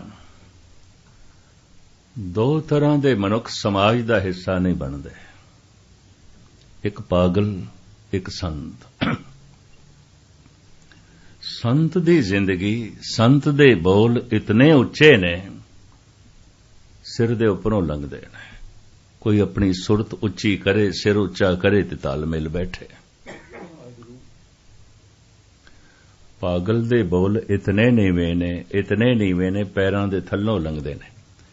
ਜੇ ਬੱਚਾ ਤੁਤਲਾ ਕੇ ਬੋਲ ਰਿਹਾ, ਜਿਸ ਤਰ੍ਹਾਂ ਦਾ ਬੋਲ ਰਿਹਾ ਹੈ, ਉਸ ਬੱਚੇ ਨਾਲ ਗੁਫ਼ਤਗੂ ਕਰਨ ਵਾਸਤੇ ਛੋਟੇ ਤਲ ਤੇ ਆਉਣਾ ਪੈਂਦਾ, ਆਪਣੇ ਬੋਲਾਂ ਨੂੰ ਛੋਟਾ ਕਰਨਾ ਪੈਂਦਾ। ਕਈ ਦਫਾ ਮਾਂ-ਬਾਪ ਵੀ ਤੁਤਲਾ ਕੇ ਬੋਲਦੇ ਨੇ ਉਸ ਬੱਚੇ ਨਾਲ, ਕਿਉਂਕਿ ਜਿਸ ਤਲ ਤੇ ਬੱਚਾ ਬੋਲ ਰਿਹਾ ਉਹਦੇ ਨਾਲ ਸੰਬੰਧ ਜੋੜਨ ਵਾਸਤੇ ਉਹੀ ਤਲ ਚਾਹੀਦਾ ਹੈ। ਪਾਗਲ ਦੇ ਬੋਲ ਪੈਰਾਂ ਦੇ ਥੱਲੋਂ ਲੰਘਦੇ, ਸਮਾਜ ਦਾ ਹਿੱਸਾ ਨਹੀਂ ਬਣਦੇ। ਸੰਤ ਦੇ ਬੋਲ ਸਿਰ ਦੇ ਉੱਪਰੋਂ ਲੰਘਦੇ। ਇਹ ਦੋਵੇਂ ਸਮਾਜ ਦਾ ਹਿੱਸਾ ਨਹੀਂ ਬਣਦੇ। ਦਰ ਸਰਮ ਇਸ਼ਕ ਸੌਦਾ ਇਹ ਵਿਦੇ। ਨੰਦ ਲਾਲ ਕਹਿ ਰਹੇ ਨੇ ਮਹਾਰਾਜ, ਅਜੇ ਲੋਕੀ ਮੈਨੂੰ ਸਿਆਣਾ ਕਹਿੰਦੇ ਨੇ, ਵਿਦਵਾਨ ਕਹਿੰਦੇ ਨੇ, ਖੇਡ ਨਹੀਂ ਬਣੀ। ਤੁਹਾਡੀ ਸੰਗਤ ਦੇ ਚ ਰਹਿ ਕੇ ਵੀ ਖੇਡ ਨਹੀਂ ਬਣੀ। ਇਹੀ ਪ੍ਰਮਾਣ ਪੱਤਰ ਹੋਵੇਗਾ, ਇਹੀ ਪਹਿਚਾਣ ਹੋਵੇਗੀ ਕਿ ਮੇਰਾ ਤੀਸਰਾ ਨੇਤਰ ਖੁੱਲ ਗਿਆ ਜਦ ਜਗਤ ਕਹਿ ਦੇਵੇ ਨੰਦ ਲਾਲ ਪਾਗਲ ਹੈ, ਸੌਦਾਈ ਹੈ। ਮੈਂ ਫਿਰ ਅਰਜ਼ ਕਰਾਂ, ਭਗਤਾਂ ਤੇ ਸੰਸਾਰੀਆਂ ਜੋੜ ਕਦੇ ਨਾ ਆਇਆ। ਅਮੀਰ ਖੁਸਰੋ ਦਾ ਇੱਕ ਬੋਲ ਹੈ, ਹਜ਼ਰਤ ਨਿਜ਼ਾਮੁਦੀਨ ਦਾ ਚੇਲਾ ਸੀ, ਬੰਦਗੀ ਗੁਜ਼ਾਰ ਬੰਦਾ ਸੀ। ਕਹਿੰਦਾ ਅੱਛਾ ਹੁਆ दीवानगी काम आ गई अपने, वगरना हम जमाने भर को समझाने कहां जाते। चंगा होया लोगां ने पागल आखना शुरू कीता, जान छुट्टी, किस किस नाल मत्था मारदे। अच्छा हुआ दीवानगी काम आ गई अपने, खुश हो जांदे ने भगत, लोकां दा खेड़ा छड्डिया, मत्था मारनों रह गए। अच्छा हुआ दीवानगी काम आ गई अपने, वगरना हम जमाने भर को समझाने कहां जाते। हुण मैं अर्ज करां, अगर रोज रोज देखी सारी दुनिया दे धन वधदा जा रहा है, सारी दुनिया दे धर्म घटदा जा रहा है। इंग्लैंड दे मैं देखदा गली गली दे दो दो चर्च ने बड़े खूबसूरत, अज बनाइए ते करोड़ां दमड़े खर्च होण। कम से कम 70 गुरुद्वारे इंग्लैंड दे चर्च दे अंदर बने ने, सिंघां ने चर्च खरीदे ने, पादरियां ने बेच दिते ने। कहंदे ने मेंटेनेंस ते जो खर्चा हुंदा है वह भी नहीं आउंदा, तो की करिए चर्च नूं चला के, कोई आउंदा नहीं, बेच दिते ने। न्यूयॉर्क दा पहला गुरुद्वारा चर्च दे अंदर उपर क्रास अजे भी बने होया, अंदर ईसा दीयां तस्वीरां शीशे दे उत्ते अजे भी चितरियां होईयां ने, बेच दिता उन्हां ने। गली गली दे दो चर्च ने इंग्लैंड दे, पर ताले लगे होण, शाम नूं कोई दीवा बत्ती भी नहीं है। पर गली गली दे दो पब ने भरे रहिंदे ने, शराब पी रहे हैं लोग, सवेरे पी रहे हैं, दोपहर नूं पी रहे हैं, शाम नूं पी रहे हैं। चर्च उजड़ गए ने, रौनक शराब खाने च, मधुशालियां च, चर्च ते उजड़ गए ने। सारी दुनिया दे धर्म घटदा जा रहा है। भारत दे बेशतर मंदिरां दे कोई घड़ियाल वजाण वाला भी नहीं है, खड़े ने मंदिर, बड़े कीमती मंदिर। ਬਹੁਤ ਸਾਰੇ ਮੈਂ ਗੁਰਦੁਆਰੇ ਦੇਖਦਾ 8-8 ਮੰਜ਼ਿਲਾ ਉਹਨਾਂ ਦੀ ਇਮਾਰਤ ਹੈ। ਅੰਮ੍ਰਿਤ ਵੇਲੇ ਚਲੇ ਜਾਓ, ਕੋਈ 8 ਬੰਦੇ ਵੀ ਕੋਈ ਨਹੀਂ, ਐਨੇ ਨਹੀਂ। ਸਾਰੀ ਦੁਨੀਆ ਦੇ ਵਿੱਚ ਧਰਮ ਘਟਦਾ ਜਾ ਰਿਹਾ ਹੈ, ਸਾਰੀ ਦੁਨੀਆ ਦੇ ਵਿੱਚ ਧਨ ਵੱਧਦਾ ਜਾ ਰਿਹਾ ਔਰ ਵਧੇਗਾ। ਕਾਰਨ ਧਨ ਦੀ ਵਸੀਅਤ ਹੋ ਸਕਦੀ ਹੈ, ਪਿਓ ਪੁੱਤਰ ਨੂੰ ਦੇ ਸਕਦਾ ਹੈ, ਵੱਡਾ ਭਰਾ ਛੋਟੇ ਭਰਾ ਦੇ ਨਾਂ ਕਰ ਸਕਦਾ ਹੈ, ਪਤਨੀ ਦਾ ਧਨ ਪਤੀ ਦਾ ਹੁੰਦਾ ਹੈ, ਪਤੀ ਦਾ ਧਨ ਪਤਨੀ ਦਾ ਹੁੰਦਾ ਹੈ, ਦਾਦਾ ਪੋਤੇ ਨੂੰ ਦੇ ਸਕਦਾ ਹੈ। ਧਰਮ ਇਹ ਨਿੱਜੀ ਦੌਲਤ ਹੈ, ਨਹੀਂ ਦੇ ਸਕਦਾ ਕੋਈ। ਨਹੀਂ ਤੇ ਬੜੇ ਬੜੇ ਸੰਤਾਂ ਦੇ ਘਰ ਔਲਾਦ ਅਧਾਰਮਿਕ ਨਾ ਆਉਂਦੀ। ਇਹ ਵੀ ਮੈਂ ਅਰਜ਼ ਕਰਦੇ ਹਾਂ, ਗੁਰੂ ਨਾਨਕ ਦੀ ਗੱਦੀ ਦੇ ਵਾਰਿਸ ਨੇ ਧੰਨ ਗੁਰੂ ਰਾਮਦਾਸ ਜੀ ਮਹਾਰਾਜ, ਉਹਨਾਂ ਦਾ ਵੱਡਾ ਸਾਹਿਬਜ਼ਾਦਾ ਪ੍ਰਿਥੀ ਚੰਦ ਧਾਰਮਿਕ ਨਹੀਂ ਹੈ। ਸਾਰੀ ਜ਼ਿੰਦਗੀ ਪਹਿਲੇ ਗੁਰੂ ਰਾਮਦਾਸ ਜੀ ਨਾਲ ਝਗੜਦਾ ਰਿਹਾ, ਫਿਰ ਲੜਦਾ ਰਿਹਾ ਗੁਰੂ ਅਰਜਨ ਦੇਵ ਜੀ ਨਾਲ, ਫਿਰ ਜਹਾਂਗੀਰ ਦੇ ਕੰਨ ਭਰਦਾ ਰਿਹਾ, ਫਿਰ ਸ਼ਾਹੀ ਸੈਨਾ ਦੇ ਆਸਰੇ ਤੇ ਮਦਦ ਲੈ ਕੇ ਮਸੰਦਾਂ ਨੂੰ ਨਾਲ ਲੈ ਕੇ ਗੁਰੂ ਅਰਜਨ ਦੇਵ ਜੀ ਮਹਾਰਾਜ ਦਾ ਘਰ ਘਾਟ ਲੁੱਟ ਲਿਆ।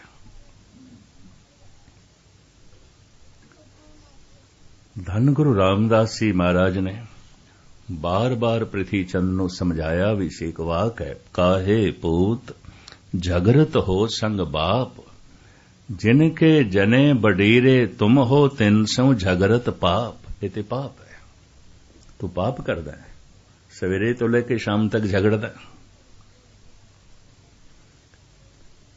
ਪਿਤਾ ਗੁਰੂ ਨਾਨਕ ਦੀ ਗੱਦੀ ਦਾ ਵਾਰਿਸ, ਵਕਤ ਦਾ ਅਵਤਾਰੀ ਪੁਰਸ਼, ਇਹ ਵੱਡਾ ਸਾਹਿਬਜ਼ਾਦਾ ਇਸ ਮਾਰਗ ਦਾ ਪਾਂਦੀ ਨਹੀਂ ਹੈ। ਪ੍ਰਹਿਲਾਦ ਬ੍ਰਹਮ ਗਿਆਨੀ ਹੈ, 5 ਸਾਲ ਦੀ ਉਮਰ ਵਿੱਚ ਇਹਦੀ ਸਮਾਧੀ ਲੱਗ ਗਈ, ਇਹਨੂੰ ਰੱਬੀ ਰਸ ਆਉਂਦਾ ਹੈ। ਇਹੋ ਇਸ ਦਾ ਧਾਰਮਿਕ ਨਹੀਂ ਹੈ। ਪਿਤਾ ਦੁਸ਼ਟ ਹੈ। ਹਾਲਾਂਕਿ ਬੜੀ ਪ੍ਰਾਰਥਨਾ ਕੀਤੀ ਸੀ ਪ੍ਰਹਿਲਾਦ ਨੇ, हे ਪ੍ਰਭੂ, ਜਿਹੜਾ ਤੇਰੇ ਨਾਮ ਦਾ ਰਸ ਮੇਰੇ ਕੋਲ ਹੈ, ਮੇਰੇ ਪਿਓ ਨੂੰ ਵੀ ਦੇ ਦੇ, ਇਹਦਾ ਵੀ ਸੰਸਾਰ ਤੇ ਆਇਆ ਸਫਲ ਹੋ ਜਾਏ। ਪਰ ਨਹੀਂ, ਉਹਦੀ ਤਾਂ ਜ਼ਿੰਦਗੀ ਲੜਦਾ ਰਿਹਾ। ਮੁਖਤਸਰ ਮੈਂ ਅਰਜ਼ ਕਰਾਂ, ਇਹ ਦੌਲਤ ਨਿੱਜੀ ਹੈ, ਵੰਡੀ ਨੇ ਇੰਜ ਚੁੱਕ ਕੇ ਇੰਜ ਨਹੀਂ ਦਿੱਤੀ ਜਾ ਸਕਦੀ। ਅਗਰ ਇਸ ਤਰ੍ਹਾਂ ਦਿੱਤੀ ਜਾ ਸਕਦੀ ਤਾਂ ਇੱਕੋ ਹੀ ਅਵਤਾਰੀ ਪੁਰਸ਼ ਕਾਫੀ ਸੀ, ਸਾਰੀ ਦੁਨੀਆ ਨੂੰ ਦੇ ਜਾਂਦਾ। ਇਤਨਿਆਂ ਦੇ ਆਣ ਦੀ ਲੋੜ ਨਹੀਂ ਸੀ। ਜ਼ੌਕ ਤੇ ਕਹਿੰਦਾ ਹੈ, ਹਜ਼ਾरों खिजर पैदा कर चुकी है नस्ल आदम की, ये सब तस्लीम लेकिन आदमी अब तक भटकता है। ਕਹਿੰਦਾ ਹਜ਼ਾਰਾਂ ਅਵਤਾਰੀ ਪੁਰਸ਼ ਆਏ ਨੇ, ਕਹਿੰਦਾ ਮੈਂ ਮੰਨਦਾ, ਪਰ ਹੋਇਆ ਕਿ ਇਹ ਬੰਦਾ ਤੇ ਅੱਜ ਵੀ ਭਟਕ ਰਿਹਾ, ਕੁਝ ਵੀ ਨਹੀਂ ਹੈ, ਕੁਝ ਵੀ ਨਹੀਂ ਹੈ। ਇੰਜ ਕਹਿੰਦਾ, ਉਦੋਂ ਵੀ ਭਟਕਦੇ ਸਨ, ਅੱਜ ਵੀ ਭਟਕ ਰਹੇ ਨੇ। ਮਹਾਂਪੁਰਸ਼ ਵੱਧ ਤੋਂ ਵੱਧ ਇਸ਼ਾਰਾ ਕਰ ਸਕਦੇ ਨੇ, ਜਪੋ। ਇਹ ਦੌਲਤ ਵੰਡੀ ਨਹੀਂ ਜਾ ਸਕਦੀ। ਇਸ ਵਾਸਤੇ ਧਾਰਮਿਕ ਇਤਿਹਾਸ ਨੂੰ ਪੜ੍ਹੀਏ। ਪਤੀ ਧਾਰਮਿਕ ਹੈ, ਪਤਨੀ ਧਾਰਮਿਕ ਨਹੀਂ ਹੈ। ਪਤਨੀ ਧਾਰਮਿਕ ਹੈ, ਪਤੀ ਧਾਰਮਿਕ ਨਹੀਂ ਹੈ। ਇਤਿਹਾਸ ਕਹਿ ਰਿਹਾ, ਮੀਰਾ ਧਾਰਮਿਕ ਸੀ, ਉਹਦਾ ਪਤੀ ਚਿਤੌੜਗੜ੍ਹ ਦਾ ਰਾਣਾ ਧਾਰਮਿਕ ਨਹੀਂ ਸੀ, ਉਹਨੇ ਘਰੋਂ ਕੱਢ ਦਿੱਤਾ ਸੀ। ਉਹਨੇ ਸਾਫ਼ ਕਿਹਾ ਸੀ, ਮੈਨੂੰ ਪਤਨੀ ਚਾਹੀਦੀ ਹੈ, ਸੰਤਣੀ ਨਹੀਂ। ਇਹ ਦਿਨ ਰਾਤ ਭਜਨ ਦੇ ਚ ਲੀਨ ਰਹਿੰਦੀ। ਪਹਿਲੇ ਜ਼ਹਿਰ ਦੇ ਕੇ ਮਾਰਨ ਦੀ ਕੋਸ਼ਿਸ਼ ਕੀਤੀ, ਨਹੀਂ ਮਰੀ। ਜ਼ਹਿਰ ਪੀ ਗਈ, ਨਹੀਂ ਮਰੀ। ਭੇਜਿਆ ਇੱਕ ਕਟੋਰੇ ਦੇ ਚ ਜਲ, ਉਹਦੇ ਜ਼ਹਿਰ ਮਿਲਾ ਕੇ, ਬਈ ਇਹ ਮਥੁਰਾ ਤੋਂ ਬਿੰਦਰਾਬਨ ਤੋਂ ਮੰਦਰ ਦਾ ਚਰਨਾਮ੍ਰਿਤ ਹੈ।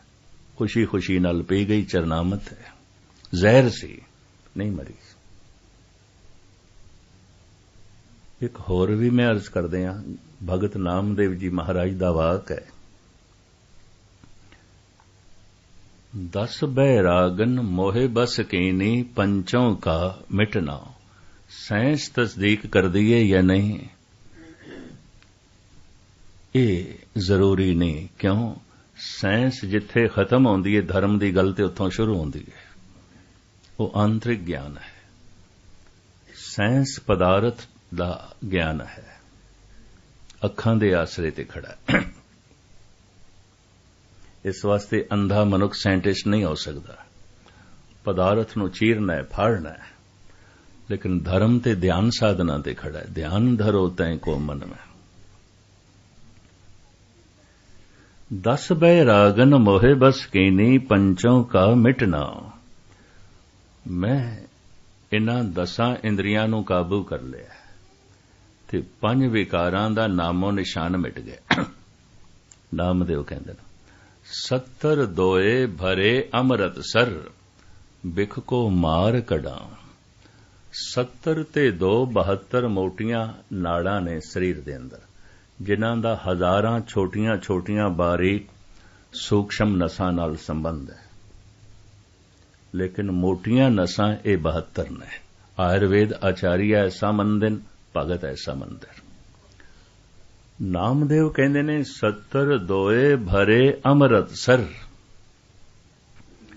70 ਤੇ 2 ਇਹ ਜਿਹੜੀਆਂ 72 ਮੋਟੀਆਂ ਨਾੜਾਂ ਨੇ, ਇਹਨਾਂ 'ਚ ਖੂਨ ਗਰਦਿਸ਼ ਨਹੀਂ ਕਰ ਰਿਹਾ। ਕੀ ਗਰਦਿਸ਼ ਕਰ ਰਿਹਾ? ਅੰਮ੍ਰਿਤ ਨਾਲ ਭਰ ਗਈਆਂ। 70 ਦੋਏ ਭਰੇ ਅੰਮ੍ਰਿਤ ਸਰ ਬਿਖ ਕੋ ਮਾਰ ਕਢਾਂ। ਸਾਰੀ ਜ਼ਹਿਰ ਮੇਰੇ ਜੀਵਨ ਚੋਂ ਨਿਕਲ ਗਈ ਹੈ, ਮੇਰਾ ਖੂਨ ਅੰਮ੍ਰਿਤ ਹੋ ਗਿਆ। ਖੂਨ ਅੰਮ੍ਰਿਤ ਹੋ ਗਿਆ, ਪਾਵਨ ਹੋ ਗਿਆ, ਪਵਿੱਤਰ ਹੋ ਗਿਆ। ਇੱਕ ਪਵਿੱਤਰਤਾ ਤੇ ਦਵਾਈਆਂ ਨਾਲ ਬੇਜਦਾ ਖੂਨ ਖਰਾਬ ਹੈ ਤੇ ਖੂਨ ਸਾਫ਼ ਕੀਤਾ ਜਾਂਦਾ ਹੈ। ਚਲੋ ਸਾਫ਼ ਹੋ ਗਿਆ, ਖੂਨ ਅੰਮ੍ਰਿਤ। 70 ਦੋਏ ਭਰੇ ਅੰਮ੍ਰਿਤ ਸਰ। ਇਹ 72 ਮੋਟੀਆਂ ਨਾੜਾਂ ਅੰਮ੍ਰਿਤ ਨਾਲ ਭਰ ਗਈਆਂ। ਵਿਸ਼ਵਾਸ ਨਹੀਂ ਬੈਠੇਗਾ। ਮੈਂ ਫਿਰ ਅਰਜ਼ ਕਰਾਂ, ਇਹ ਵੱਡ ਉੱਚਾ ਹੋਵੇ ਕੋਏ ਤਿਸ ਉੱਚੇ ਕੋ ਜਾਣੇ ਸੋਏ। ਹੁਣ ਜਿਸ ਦਾ ਖੂਨ ਅੰਮ੍ਰਿਤ ਹੋ ਗਿਆ, ਕੋਈ ਮਨੁੱਖ ਜਦ ਸ਼ਹੀਦ ਆਉਂਦਾ ਹੈ ਤਾਂ ਕਿਸੇ ਖੂਨ ਦੇ ਵਿੱਚ ਉਛਾਲ ਆਉਂਦਾ ਹੈ, ਸ਼ਹੀਦ ਹੋ ਜਾਂਦਾ ਹੈ। ਕੋਈ ਖੂਨ ਦੇ ਵਿੱਚ ਉਛਾਲ ਆ ਜਾਂਦਾ ਹੈ, ਭਗਤ ਬਣਦਾ ਹੈ। ਕੋਈ ਖੂਨ ਦੇ ਵਿੱਚ ਐਸਾ ਉਛਾਲ ਆ ਜਾਂਦਾ ਹੈ ਔਰ ਦ੍ਰਿੜ ਇਰਾਦਾ ਕਰ ਲੈਂਦਾ ਹੈ ਨੇਕੀਆਂ ਦਾ। ਇਕਬਾਲ ਇੰਜ ਕਹਿੰਦਾ ਹੈ, ਇੱਕ ਫੂਲ ਗਰ ਚਾਹੇ ਤੋ ਗੁਲਿਸਤਾਨ ਬਨ ਜਾਏ, ਇੱਕ ਬੂੰਦ गर चाहे तो तूफान बन जाए, एक खून के कतरे में वो तासीर है, एक कौम की तवारीख का अनवान बन जाए। खून दे उछाल आ गया, भगत बन जाएगा, शहीद बन जाएगा। खेड़ सारी खून दी आउंदी है। लगदा है मीरां दा खून अमृत से, ताई जहर कम नहीं कीता। शायद जिन्हां ने इतिहास पढ़िया पता होवे,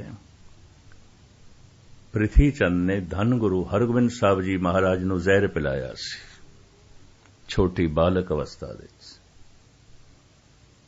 ਇਤਿਹਾਸ ਹੈ। ਤਾਂ ਕਿ ਗੁਰਗੱਦੀ ਮੇਰੇ ਕੋਲ ਹੋਵੇ, ਗੱਦੀ ਦਾ ਵਾਰਿਸ ਨਹੀਂ ਹੋਣਾ ਚਾਹੀਦਾ। ਜ਼ਹਿਰ ਪਿਲਾ ਦਿੱਤਾ ਸੀ, ਜ਼ਹਿਰ ਨੇ ਕੰਮ ਨਹੀਂ ਕੀਤਾ। ਪ੍ਰਿਥੀ ਚੰਦ ਵੈਦ ਨੂੰ ਡਾਂਟਦਾ ਰਿਹਾ ਜਿਹਦੇ ਕੋਲ ਜ਼ਹਿਰ ਲਿਆ ਸੀ। ਵੈਦ ਤੇ ਕਹਿੰਦਾ ਰਿਹਾ ਕਿ ਜ਼ਹਿਰ ਐਸੀ ਸੀ, ਇਹਦੀ ਤੇ ਇੱਕ ਬੂੰਦ ਹਲਕ ਤੋਂ ਥੱਲੇ ਜਾਂਦੀ ਤੇ ਜਾਨ ਬਾਹਰ ਆਣੀ ਸੀ। ਪਰ ਹੁਣ ਸਮਝ ਨਹੀਂ ਆਉਂਦੀ ਜ਼ਹਿਰ ਨੇ ਕੰਮ ਕਿਉਂ ਨਹੀਂ ਕੀਤਾ। ਜਿਹਦੇ ਖੂਨ ਦੇ ਜ਼ਰਰੇ ਜ਼ਰਰੇ 'ਚ ਅੰਮ੍ਰਿਤ ਹੋਵੇ ਤਾਂ ਜ਼ਹਿਰ ਕੀ ਕੰਮ ਕਰੇ। ਜ਼ਹਿਰ ਪੀ ਗਈ ਮੀਰਾ, ਨਹੀਂ ਮਰੀ। ਫਿਰ ਪਟੋਰੀ ਦੇ 'ਚ ਫਨੀਅਰ ਨਾਗ ਭੇਜਿਆ ਚਿਤੌੜਗੜ੍ਹ ਦੇ ਰਾਣੇ ਨੇ। ਆਖਿਆ ਇਹ ਪੁਸ਼ਪ ਹੈ, ਫੁੱਲਾਂ ਦੀ ਮਾਲਾ ਹੈ ਸ੍ਰੀ ਕ੍ਰਿਸ਼ਨ ਲਈ। ਉਸੇ ਤਰ੍ਹਾਂ ਪਟੋਰੀ ਦੇ ਚੋਂ ਸੱਪ ਨੂੰ ਚੁੱਕ ਕੇ, ਦ੍ਰਿਸ਼ਟੀ ਐਸੀ ਹੋਈ ਪਈ ਸੀ, ਫੁੱਲ ਗਲੇ 'ਚ ਪਾ ਦਿੱਤਾ। ਸੱਪ ਨੇ ਡੰਗ ਨਹੀਂ ਮਾਰਿਆ। ਅਨੇਕਾਂ ਮਾਰਨ ਦੇ ਤੌਰ ਤਰੀਕੇ ਅਪਣਾਏ, ਨਹੀਂ ਮਰੀ ਤਾਂ ਫਿਰ ਘਰੋਂ ਕੱਢ ਦਿੱਤਾ।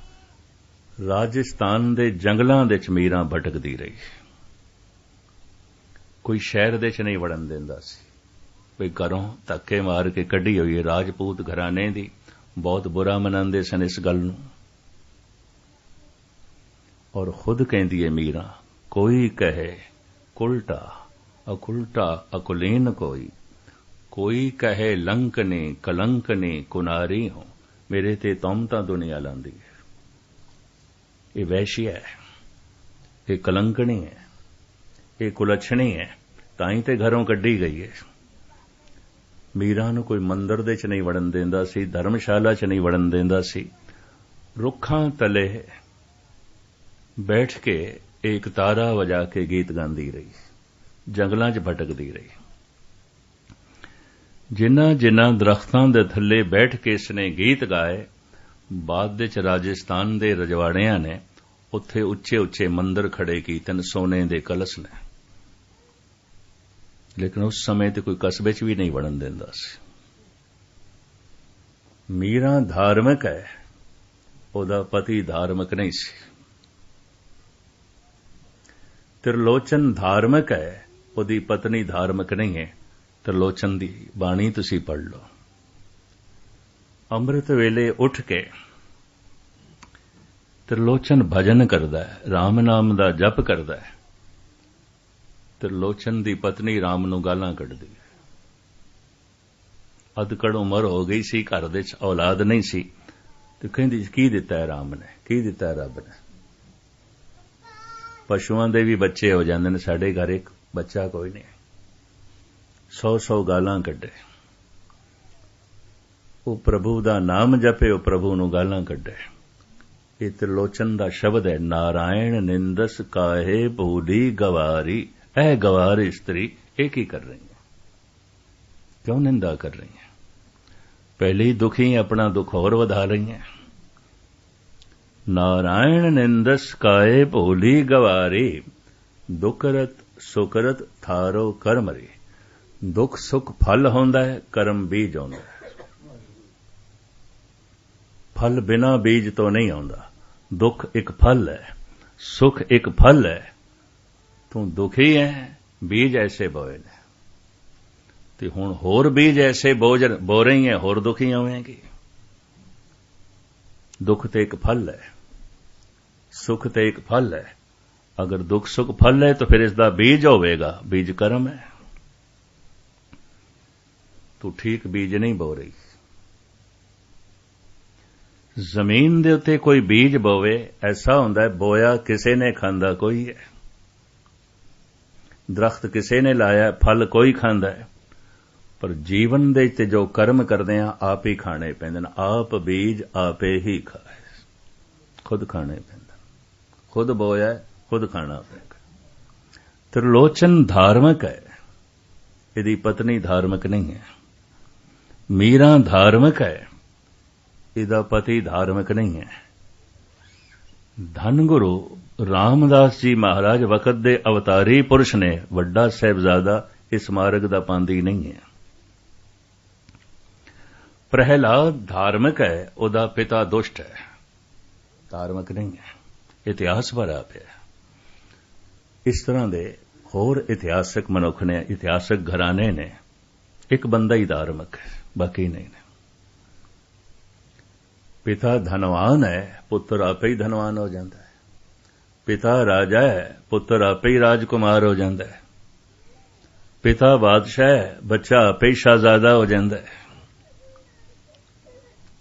पति हुक्मरान है, राजा है, पत्नी आपे ही रानी हो जाती है।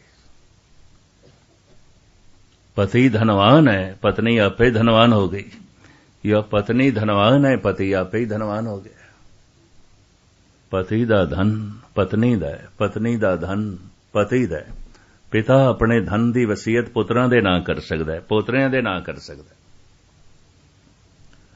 पति दा धन पत्नी दा है, लेकिन धर्म इहदी वसीयत नहीं हो सकदी, निजी है।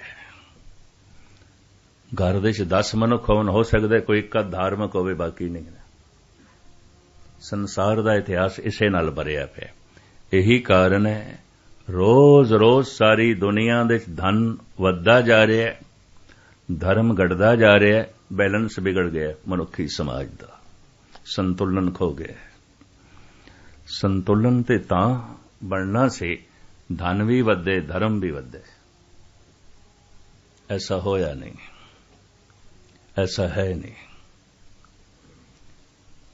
ਧਨ ਬਹੁਤਾਤ ਦੇ ਚ ਵਧ ਰਿਹਾ, ਧਰਮ ਤੇ ਕਿਧਰੇ ਇੱਕ ਅੱਧ ਕਰਦੇ ਚ। ਔਰ ਇਹ ਨਿੱਜੀ ਦੌਲਤ ਹੈ, ਜਪਦਿਆਂ ਹੀ ਪ੍ਰਾਪਤ ਹੁੰਦੀ ਹੈ, ਉਂਝ ਨਹੀਂ। ਜਿਹੜਾ ਜਪਦਾ ਉਸ ਨੂੰ, ਤੇ ਜਪ ਕੇ ਜਿਸ ਨੂੰ ਪ੍ਰਾਪਤ ਹੋਇਆ ਕਿਸੇ ਦੇ ਹੱਥ ਵੀ ਨਹੀਂ ਪਕੜਾ ਸਕਦਾ ਵੀ ਇਹ ਲੈ ਮੈਂ ਤੈਨੂੰ ਨਾਮ ਦੇਣਾ।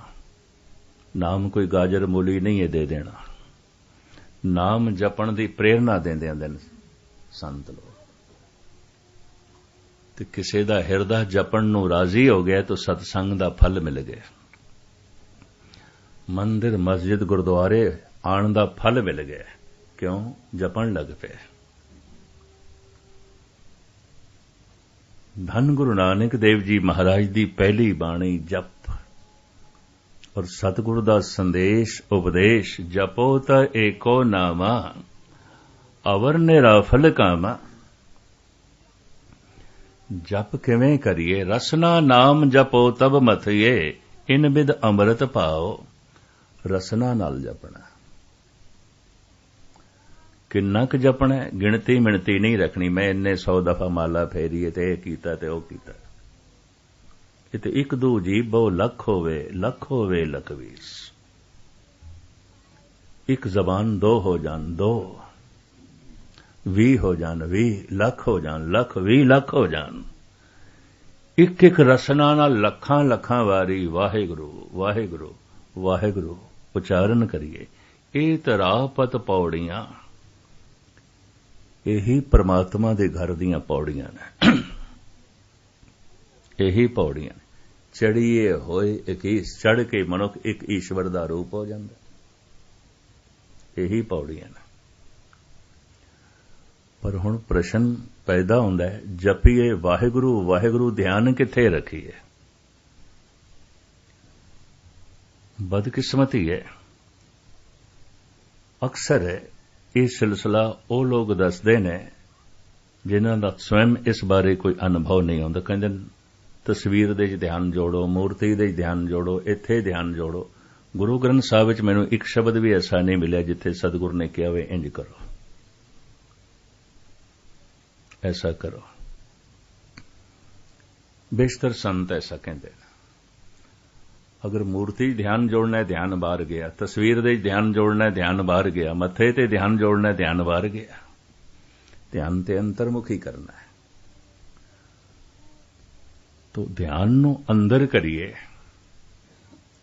ਇਹਦੇ ਵਾਸਤੇ ਕੋਈ ਸਾਧਨ ਵਸੀਲਾ?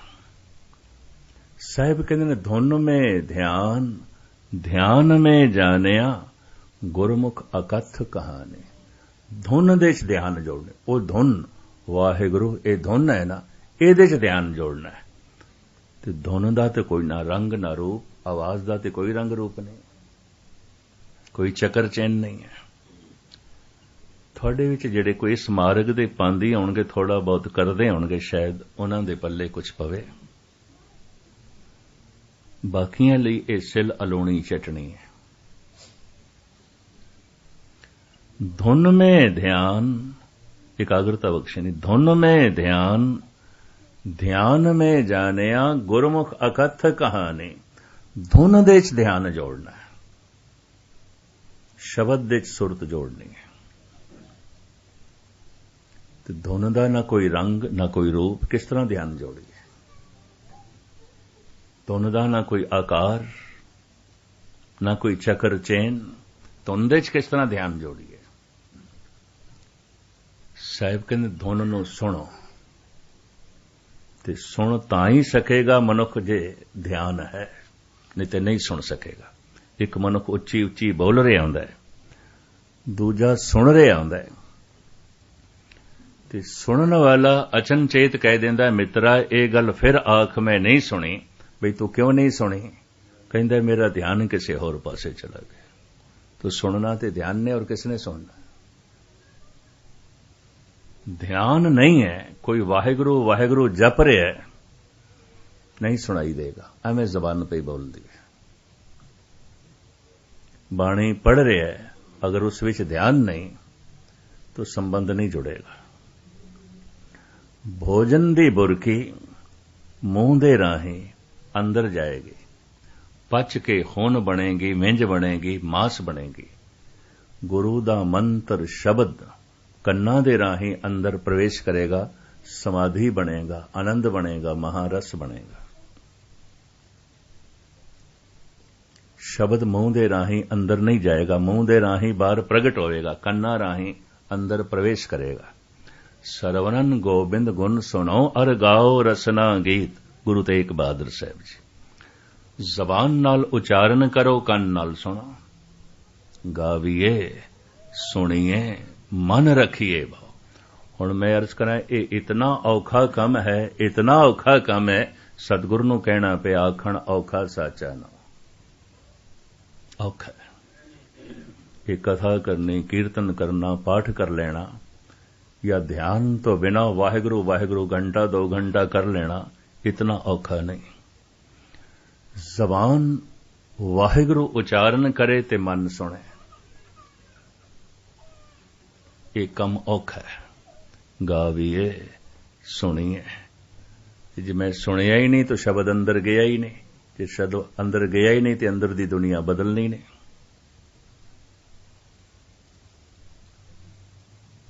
जैसे सारा दिन पानी दा घुट मेरे मुंह च होवे, मैं थल्ले ना करा, प्यास नहीं मिटेगी। सारा दिन भोजन दी बुरकी मेरे मुंह च, मैं थल्ले ना करा, भुख नहीं मिटेगी।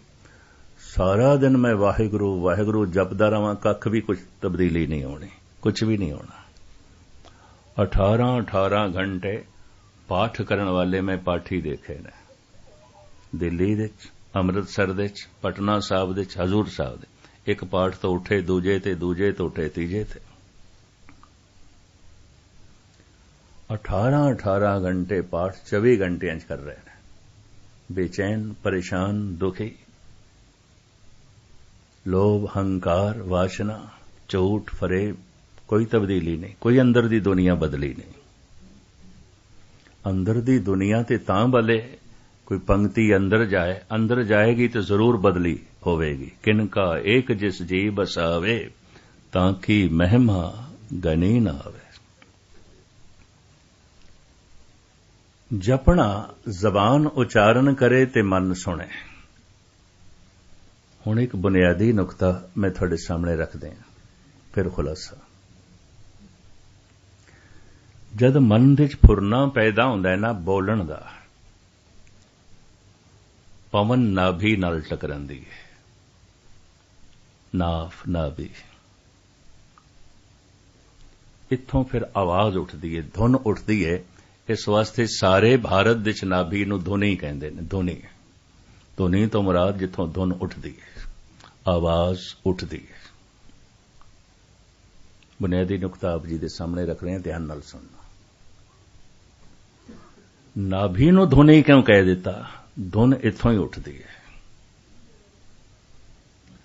पवन टकरांदी है नाभि नाल, नाभि थोड़ी खुलदी है, जिवें शहनाई, मुरली है, संख है, फनीरी है, नरसिंगा है। ये फूक देण नाल वजदे ने, आवाज कढदे ने। नाभि बिल्कुल इंज कह लो संख दी तरह है, फनीरी दी तरह है, नरसिंगे दी तरह है। पवन टकरांदी है, उत्थों बाणी आवाज निकलदी है। देही माटी बोले पवन, नाभि मास दा टुकड़ा मिट्टी, देही माटी। पवन दे टकरांदियां आवाज निकलदी है, बोले पवन, देही माटी बोले पवन। जैसे मन दे फुरना हुंदा कुछ भी बोलण दा, पवन नाभि नाल टकरांदी है। नाभि थोड़ी जिहां खुलदी है, इत्थों आवाज उठदी है, उहनूं परा कहंदे ने। सिर्फ धुन उठी है, वो फिर उठ के धुन हिरदे तक पहुंचदी है, इहनूं पसंती कहंदे ने। इत्थे अखर बनदे ने, आवाज नूं अक्षर मिलदे ने। एक कम बहुत छेती चाहुंदा है, तेजी चाहुंदा है। हिरदे तो उठ के ये धुन कंठ तक पहुंचदी है, इहनूं मधमा कहंदे ने। पूरा वाक बन जांदा है, जबान बयान कर देंदी है, इहनूं बैखरी कहंदे ने। परा, पसंती, मधमा, बैखरी।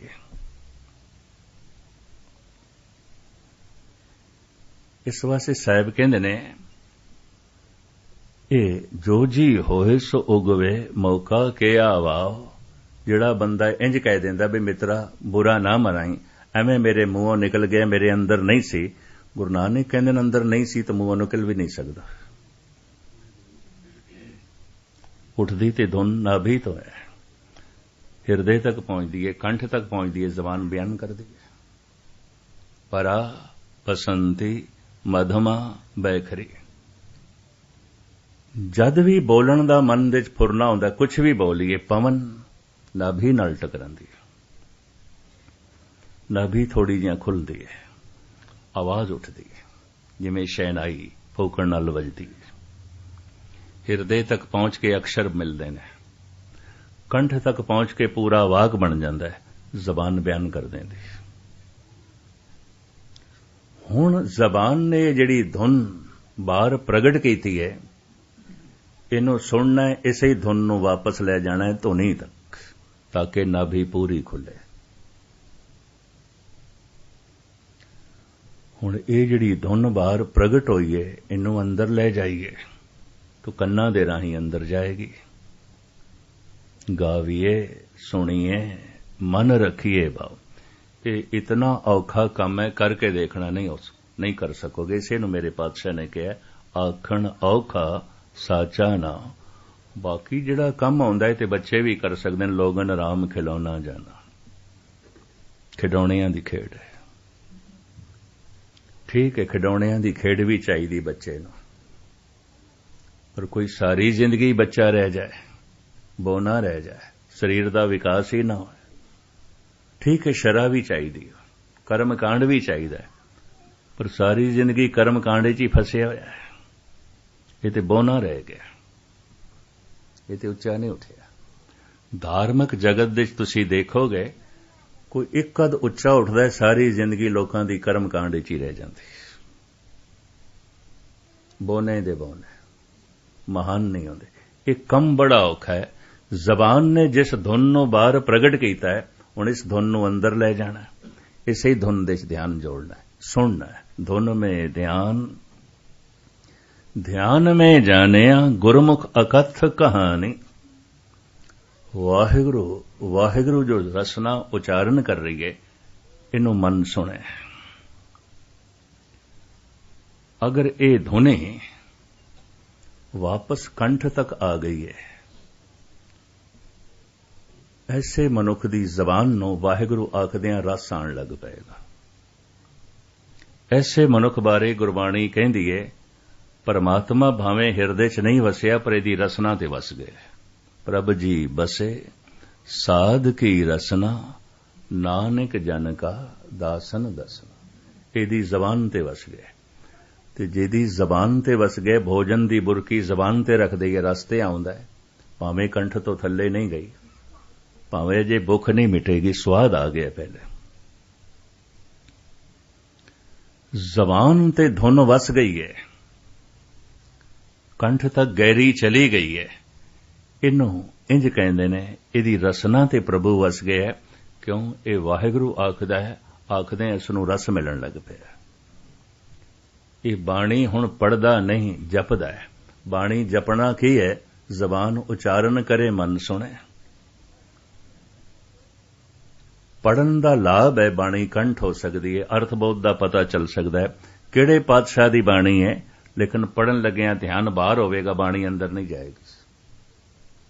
इस वास्ते सारी जिंदगी पढ़न वाले भी किसी हद तक उत्थे दे उत्थे ही रहिंदे ने, परिवर्तन नहीं आउंदा, तब्दीली नहीं आउंदी। सुनना है, जबान बाणी उच्चारण कर रही है गुरु दी, मन सुन रहा है, ये बाणी जपी जा रही है। जप मन मेरे गोबिंद की बाणी, साधु जन राम रसन बखानी। बाणी दा जप भी सिमरन इस लंबे चौड़े चक्कर च ना पै जाना। अगर बाणी जपी जा रही है, ये सिमरन है, तो जपना की है? जबान उच्चारण करे, मन सुने। थोड़ा जप बड़ा लाभकारी है, बहुता पढ़ना कोई लाभकारी नहीं। वध तो वध इतना लाभकारी हो सकता, बाणी याद हो सकती है, ਬਾਣੀ ਦਾ ਪਤਾ ਚੱਲ ਸਕਦਾ ਕਿਹੜੇ ਅੰਗ ਤੇ ਕਿਹੜੇ ਪਾਤਸ਼ਾਹ ਦੀ ਹੈ। ਮਨੁੱਖ ਦੀ ਜ਼ਿੰਦਗੀ 'ਚ ਕੋਈ ਤਬਦੀਲੀ ਨਹੀਂ ਆਏਗੀ, ਪਲਟਾ ਆਏਗਾ ਸੁਣਦੇ। ਅਗਰ ਇਹ ਧੁਨ ਵਾਪਸ ਜਾਣ ਲੱਗ ਪਈਏ, ਧਿਆਨ ਥੋੜਾ ਗਹਿਰਾ ਜਾਣ ਲੱਗ ਪਿਆ, ਧਿਆਨ ਤੇ ਅਸਵਾਰ ਹੋ ਕੇ ਧੁਨ ਕੰਠ ਤੱਕ ਆ ਗਈ ਹੈ, ਐਸੇ ਮਨੁੱਖ ਨੂੰ ਰਸ ਆਵੇਗਾ, ਆਨੰਦ ਆਵੇਗਾ। ਅਗਰ ਰਸਨਾ ਤੇ ਇਸ ਤਰ੍ਹਾਂ ਦਾ ਰਸ ਵਸ ਗਿਆ ਹੈ, ਤਾਂ ਐਸਾ ਮਨੁੱਖ ਕਈ ਦਫਾ ਜੋ ਕੁਝ ਬੋਲਦਾ ਹੋ ਵੀ ਜਾਂਦਾ ਹੈ। ਇਸ ਵਾਸਤੇ ਧਾਰਮਿਕ ਜਗਤ ਦੇ ਵਿੱਚ ਐਸੇ ਮਨੁੱਖ ਨੂੰ ਸਾਵਧਾਨ ਕੀਤਾ ਜਾਂਦਾ ਹੈ, ਅਰਲ ਬਰਲ ਨਾ ਬੋਲੀ, ਤੇਰਾ ਵਿਅਰਥ ਬੋਲਿਆ ਕਿਸੇ ਦੀ ਜ਼ਿੰਦਗੀ ਤਬਾਹ ਕਰ ਦੇਗਾ। ਐਸਾ ਹੋ ਜਾਏ। ਰਸਨਾ ਤੇ ਜੋ ਵਸ ਗਿਆ, ਰਸਨਾ ਸ਼ਕਤੀਸ਼ਾਲੀ ਹੋ ਜਾਂਦੀ ਹੈ। ਬਾਣੀ ਵਿੱਚ ਬੜੀ ਬਰਕਤ ਤੇ ਤਾਕਤ ਆ ਜਾਂਦੀ। ਕਰਮ ਖੰਡ ਕੀ ਬਾਣੀ ਜ਼ੋਰ, ਇਹ ਜ਼ੋਰ ਵਾਲੀ ਹੋ ਜਾਂਦੀ, ਤਾਕਤ ਵਾਲੀ ਹੋ ਜਾਂਦੀ। ਬੜਾ ਲੰਬਾ ਚੌੜਾ ਨਿਖੇੜਾ ਹੈ ਗੁਰੂ ਗ੍ਰੰਥ ਸਾਹਿਬ ਜੀ ਮਹਾਰਾਜ ਦੇ। ਅਗਰ ਧਿਆਨ ਸਾਧਨਾ ਕਰਦੇ ਹਾਂ, ਧਿਆਨ ਹੋਰ ਗਹਿਰਾ ਚਲਾ ਗਿਆ, ਹਿਰਦੇ ਤੱਕ ਚਲਾ ਗਿਆ, ਉਹ ਧੁਨ ਹਿਰਦੇ ਤੱਕ ਚਲੀ ਗਈ ਹੈ, ਐਸਾ ਮਨੁੱਖ ਬ੍ਰਹਿਮੰਡ ਦੇ ਜੋ ਅਨਾਹਦ ਨਾਦ ਹੈ ਉਹਨੂੰ ਸੁਣਨ ਲੱਗ ਪਏਗਾ। ਬਿਨਵੰਤ ਨਾਨਕ ਗੁਰ ਚਰਨ ਲਾਗੇ, ਵਾਜੇ ਅਨਹਦ ਧੂਰੇ। ਅਨਹਦ ਦੀਆਂ ਸ਼ਹਿਨਾਈਆਂ, ਅਨਹਦ ਦੇ ਵਾਜੇ। ਆਹਤ ਅਨਾਹਤ ਦੋ ਤਰ੍ਹਾਂ ਦੇ ਸ਼ਬਦ। ਆਹਤ ਕਹਿੰਦੇ ਨੇ ਚੋਟ ਨੂੰ, ਵੀ ਇਹਨੇ ਤੇ ਆਹਤ ਪਹੁੰਚਾ ਦਿੱਤੀ, ਚੋਟ ਪਹੁੰਚਾ ਦਿੱਤੀ। ਆਵਾਜ਼ ਜਿਹੜੀ ਦੋ ਚੀਜ਼ਾਂ ਦੇ ਚੋਟ ਤੋਂ ਪੈਦਾ ਹੋਏ, ਜੋ ਸਾਡੇ ਕੰਨ ਸੁਣਦੇ ਨੇ, ਇਹ ਆਹਤ ਸ਼ਬਦ ਹੈ। ਵਾਹਿਗੁਰੂ ਵਾਹਿਗੁਰੂ ਅਸੀਂ ਜੋ ਉਚਾਰਨ ਕਰਨੇ ਆ, ਆਹਤ ਸ਼ਬਦ ਹੈ। ਪਵਨ ਨਾਭੀ ਨਾਲ ਟਕਰਾਂਦੀ ਹੈ, ਧੁਨ ਪੈਦਾ ਹੁੰਦੀ ਹੈ, ਆਹਤ ਸ਼ਬਦ ਹੈ, ਚੋਟ ਤੋਂ ਪੈਦਾ ਹੁੰਦਾ ਹੈ। ਪੱਥਰ ਨਾਲ ਪੱਥਰ ਟਕਰਾਵੇ, ਪਵਨ ਦਰਖਤਾਂ ਨਾਲ ਟਕਰਾਵੇ, ਪਾਣੀ ਪੱਥਰਾਂ ਨਾਲ ਟਕਰਾਵੇ, ਧਾਤੂ ਨਾਲ ਧਾਤੂ ਟਕਰਾਵੇ, ਸੋਨੇ ਨਾਲ ਸੋਨਾ ਟਕਰਾਏ, ਲੋਹੇ ਨਾਲ ਲੋਹਾ ਟਕਰਾਏ। ਟਕਰਾਓ ਤੋਂ ਜਿਹੜੀ ਆਵਾਜ਼, ਜਿਵੇਂ ਦੋ ਹੱਥਾਂ ਨਾਲ ਤਾਲੀ ਵੱਜਦੀ ਹੈ, ਇਹਨੂੰ ਆਹਤ ਸ਼ਬਦ ਕਹਿੰਦੇ ਨੇ। ਅਨਾਹਦ ਜੋ ਸਾਰੇ ਬ੍ਰਹਿਮੰਡ ਦੇ ਵਿੱਚ ਮੌਜੂਦ ਹੈ, ਚੋਟ ਕਰਕੇ ਉਹ ਸ਼ਬਦ ਨਹੀਂ ਹੈ, ਪਰਮਾਤਮਾ ਦੀ ਆਵਾਜ਼ ਹੈ, ਬ੍ਰਹਿਮੰਡ ਦੇ ਵਿੱਚ ਗੂੰਜ ਰਹੀ ਹੈ। ਸੁਣਾਈ ਕਿਉਂ ਨਹੀਂ ਦਿੰਦੀ? ਮਨ ਚੁੱਪ ਕਰੇ ਤੇ ਸੁਣਾਈ ਦਿੰਦੀ। ਇਸੇ ਨੂੰ ਕਿਹਾ ਵਾਜੇ ਨਾਦ ਅਨੇਕ ਅਸੰਖਾਂ ਕੇਤੇ, ਵਾਵਣ ਹਾਰੇ ਕੇਤੇ, ਰਾਗ ਪਰਿਸੋਂ ਕਈਨ ਕੇਤੇ, ਗਾਵਣ ਹਾਰੇ। ਉਹ ਆਵਾਜ਼ ਸੰਗੀਤਮਈ ਹੈ, ਗੀਤਮਈ ਹੈ। ਭਗਤ ਸੁਣ ਕੇ ਬਿਸਮਾਦ ਦੇ ਚਲੇ ਜਾਂਦੇ ਨੇ। ਆਹਤ ਦੋ ਚੀਜ਼ਾਂ ਦੇ ਟਕਰਾਓ ਤੋਂ, ਅਨਾਹਦ ਜੋ ਬ੍ਰਹਿਮੰਡ ਦੇ ਵਿੱਚ ਵਿਆਪਕ ਹੈ, ਆਵਾਜ਼। ਦੂਰ ਕਿਉਂ ਜਾਓ, ਸਹਿਜੇ ਸਹਿਜੇ ਨੇੜੇ ਆ ਰਹੀ ਹੈ। ਉਹ ਕਹਿ ਰਹੇ ਨੇ ਸਾਰਾ ਬ੍ਰਹਿਮੰਡ ਆਵਾਜ਼ ਤੋਂ ਪੈਦਾ ਹੋਇਆ, ਧੁਨ ਤੋਂ ਪੈਦਾ ਹੋਇਆ, ਧਮਾਕੇ ਤੋਂ ਪੈਦਾ ਹੋਇਆ। ਕਿਸੇ ਵਕਤ ਫਿਰ ਇਸ ਦਾ ਜ਼ਿਕਰ ਕਰਾਂਗੇ। ਉਹ ਮੰਨਣ ਲੱਗ ਪਏ ਨੇ। ਉਤਪਤ ਪਰਲੇ ਸ਼ਬਦੇ ਹੋਵੇ, ਗੁਰਬਾਣੀ ਤੇ ਕਹਿ ਰਹੀ ਹੈ। ਇਹ ਉਤਪਤੀ ਸ਼ਬਦ ਤੋਂ ਹੈ, ਧੁਨ ਤੋਂ ਹੈ। ਬ੍ਰਹਿਮੰਡ ਦੀ ਸਿਰਜਣਾ ਧੁਨ ਤੋਂ ਹੈ, और धुन तो शब्द आया है तो फिर ब्रह्मांड दे धुन मौजूद है। जैसे मां बाप तो ये शरीर आया है तो शरीर दे मां बाप दी अंश मौजूद है।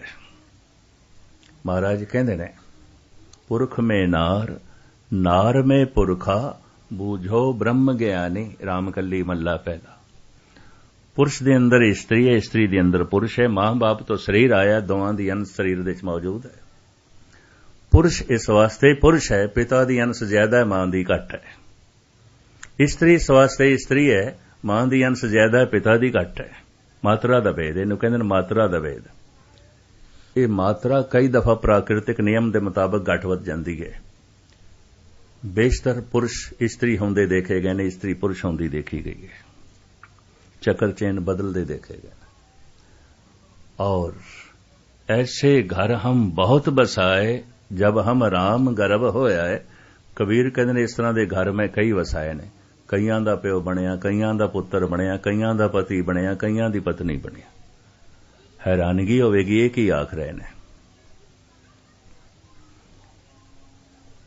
एक दूजे दी विपरीत कशिश दे स्त्री पुरुष जीवदे ने। पुरुष दे अंदर पुरुष दी कशिश नहीं आउंदी, स्त्री दी आउंदी है।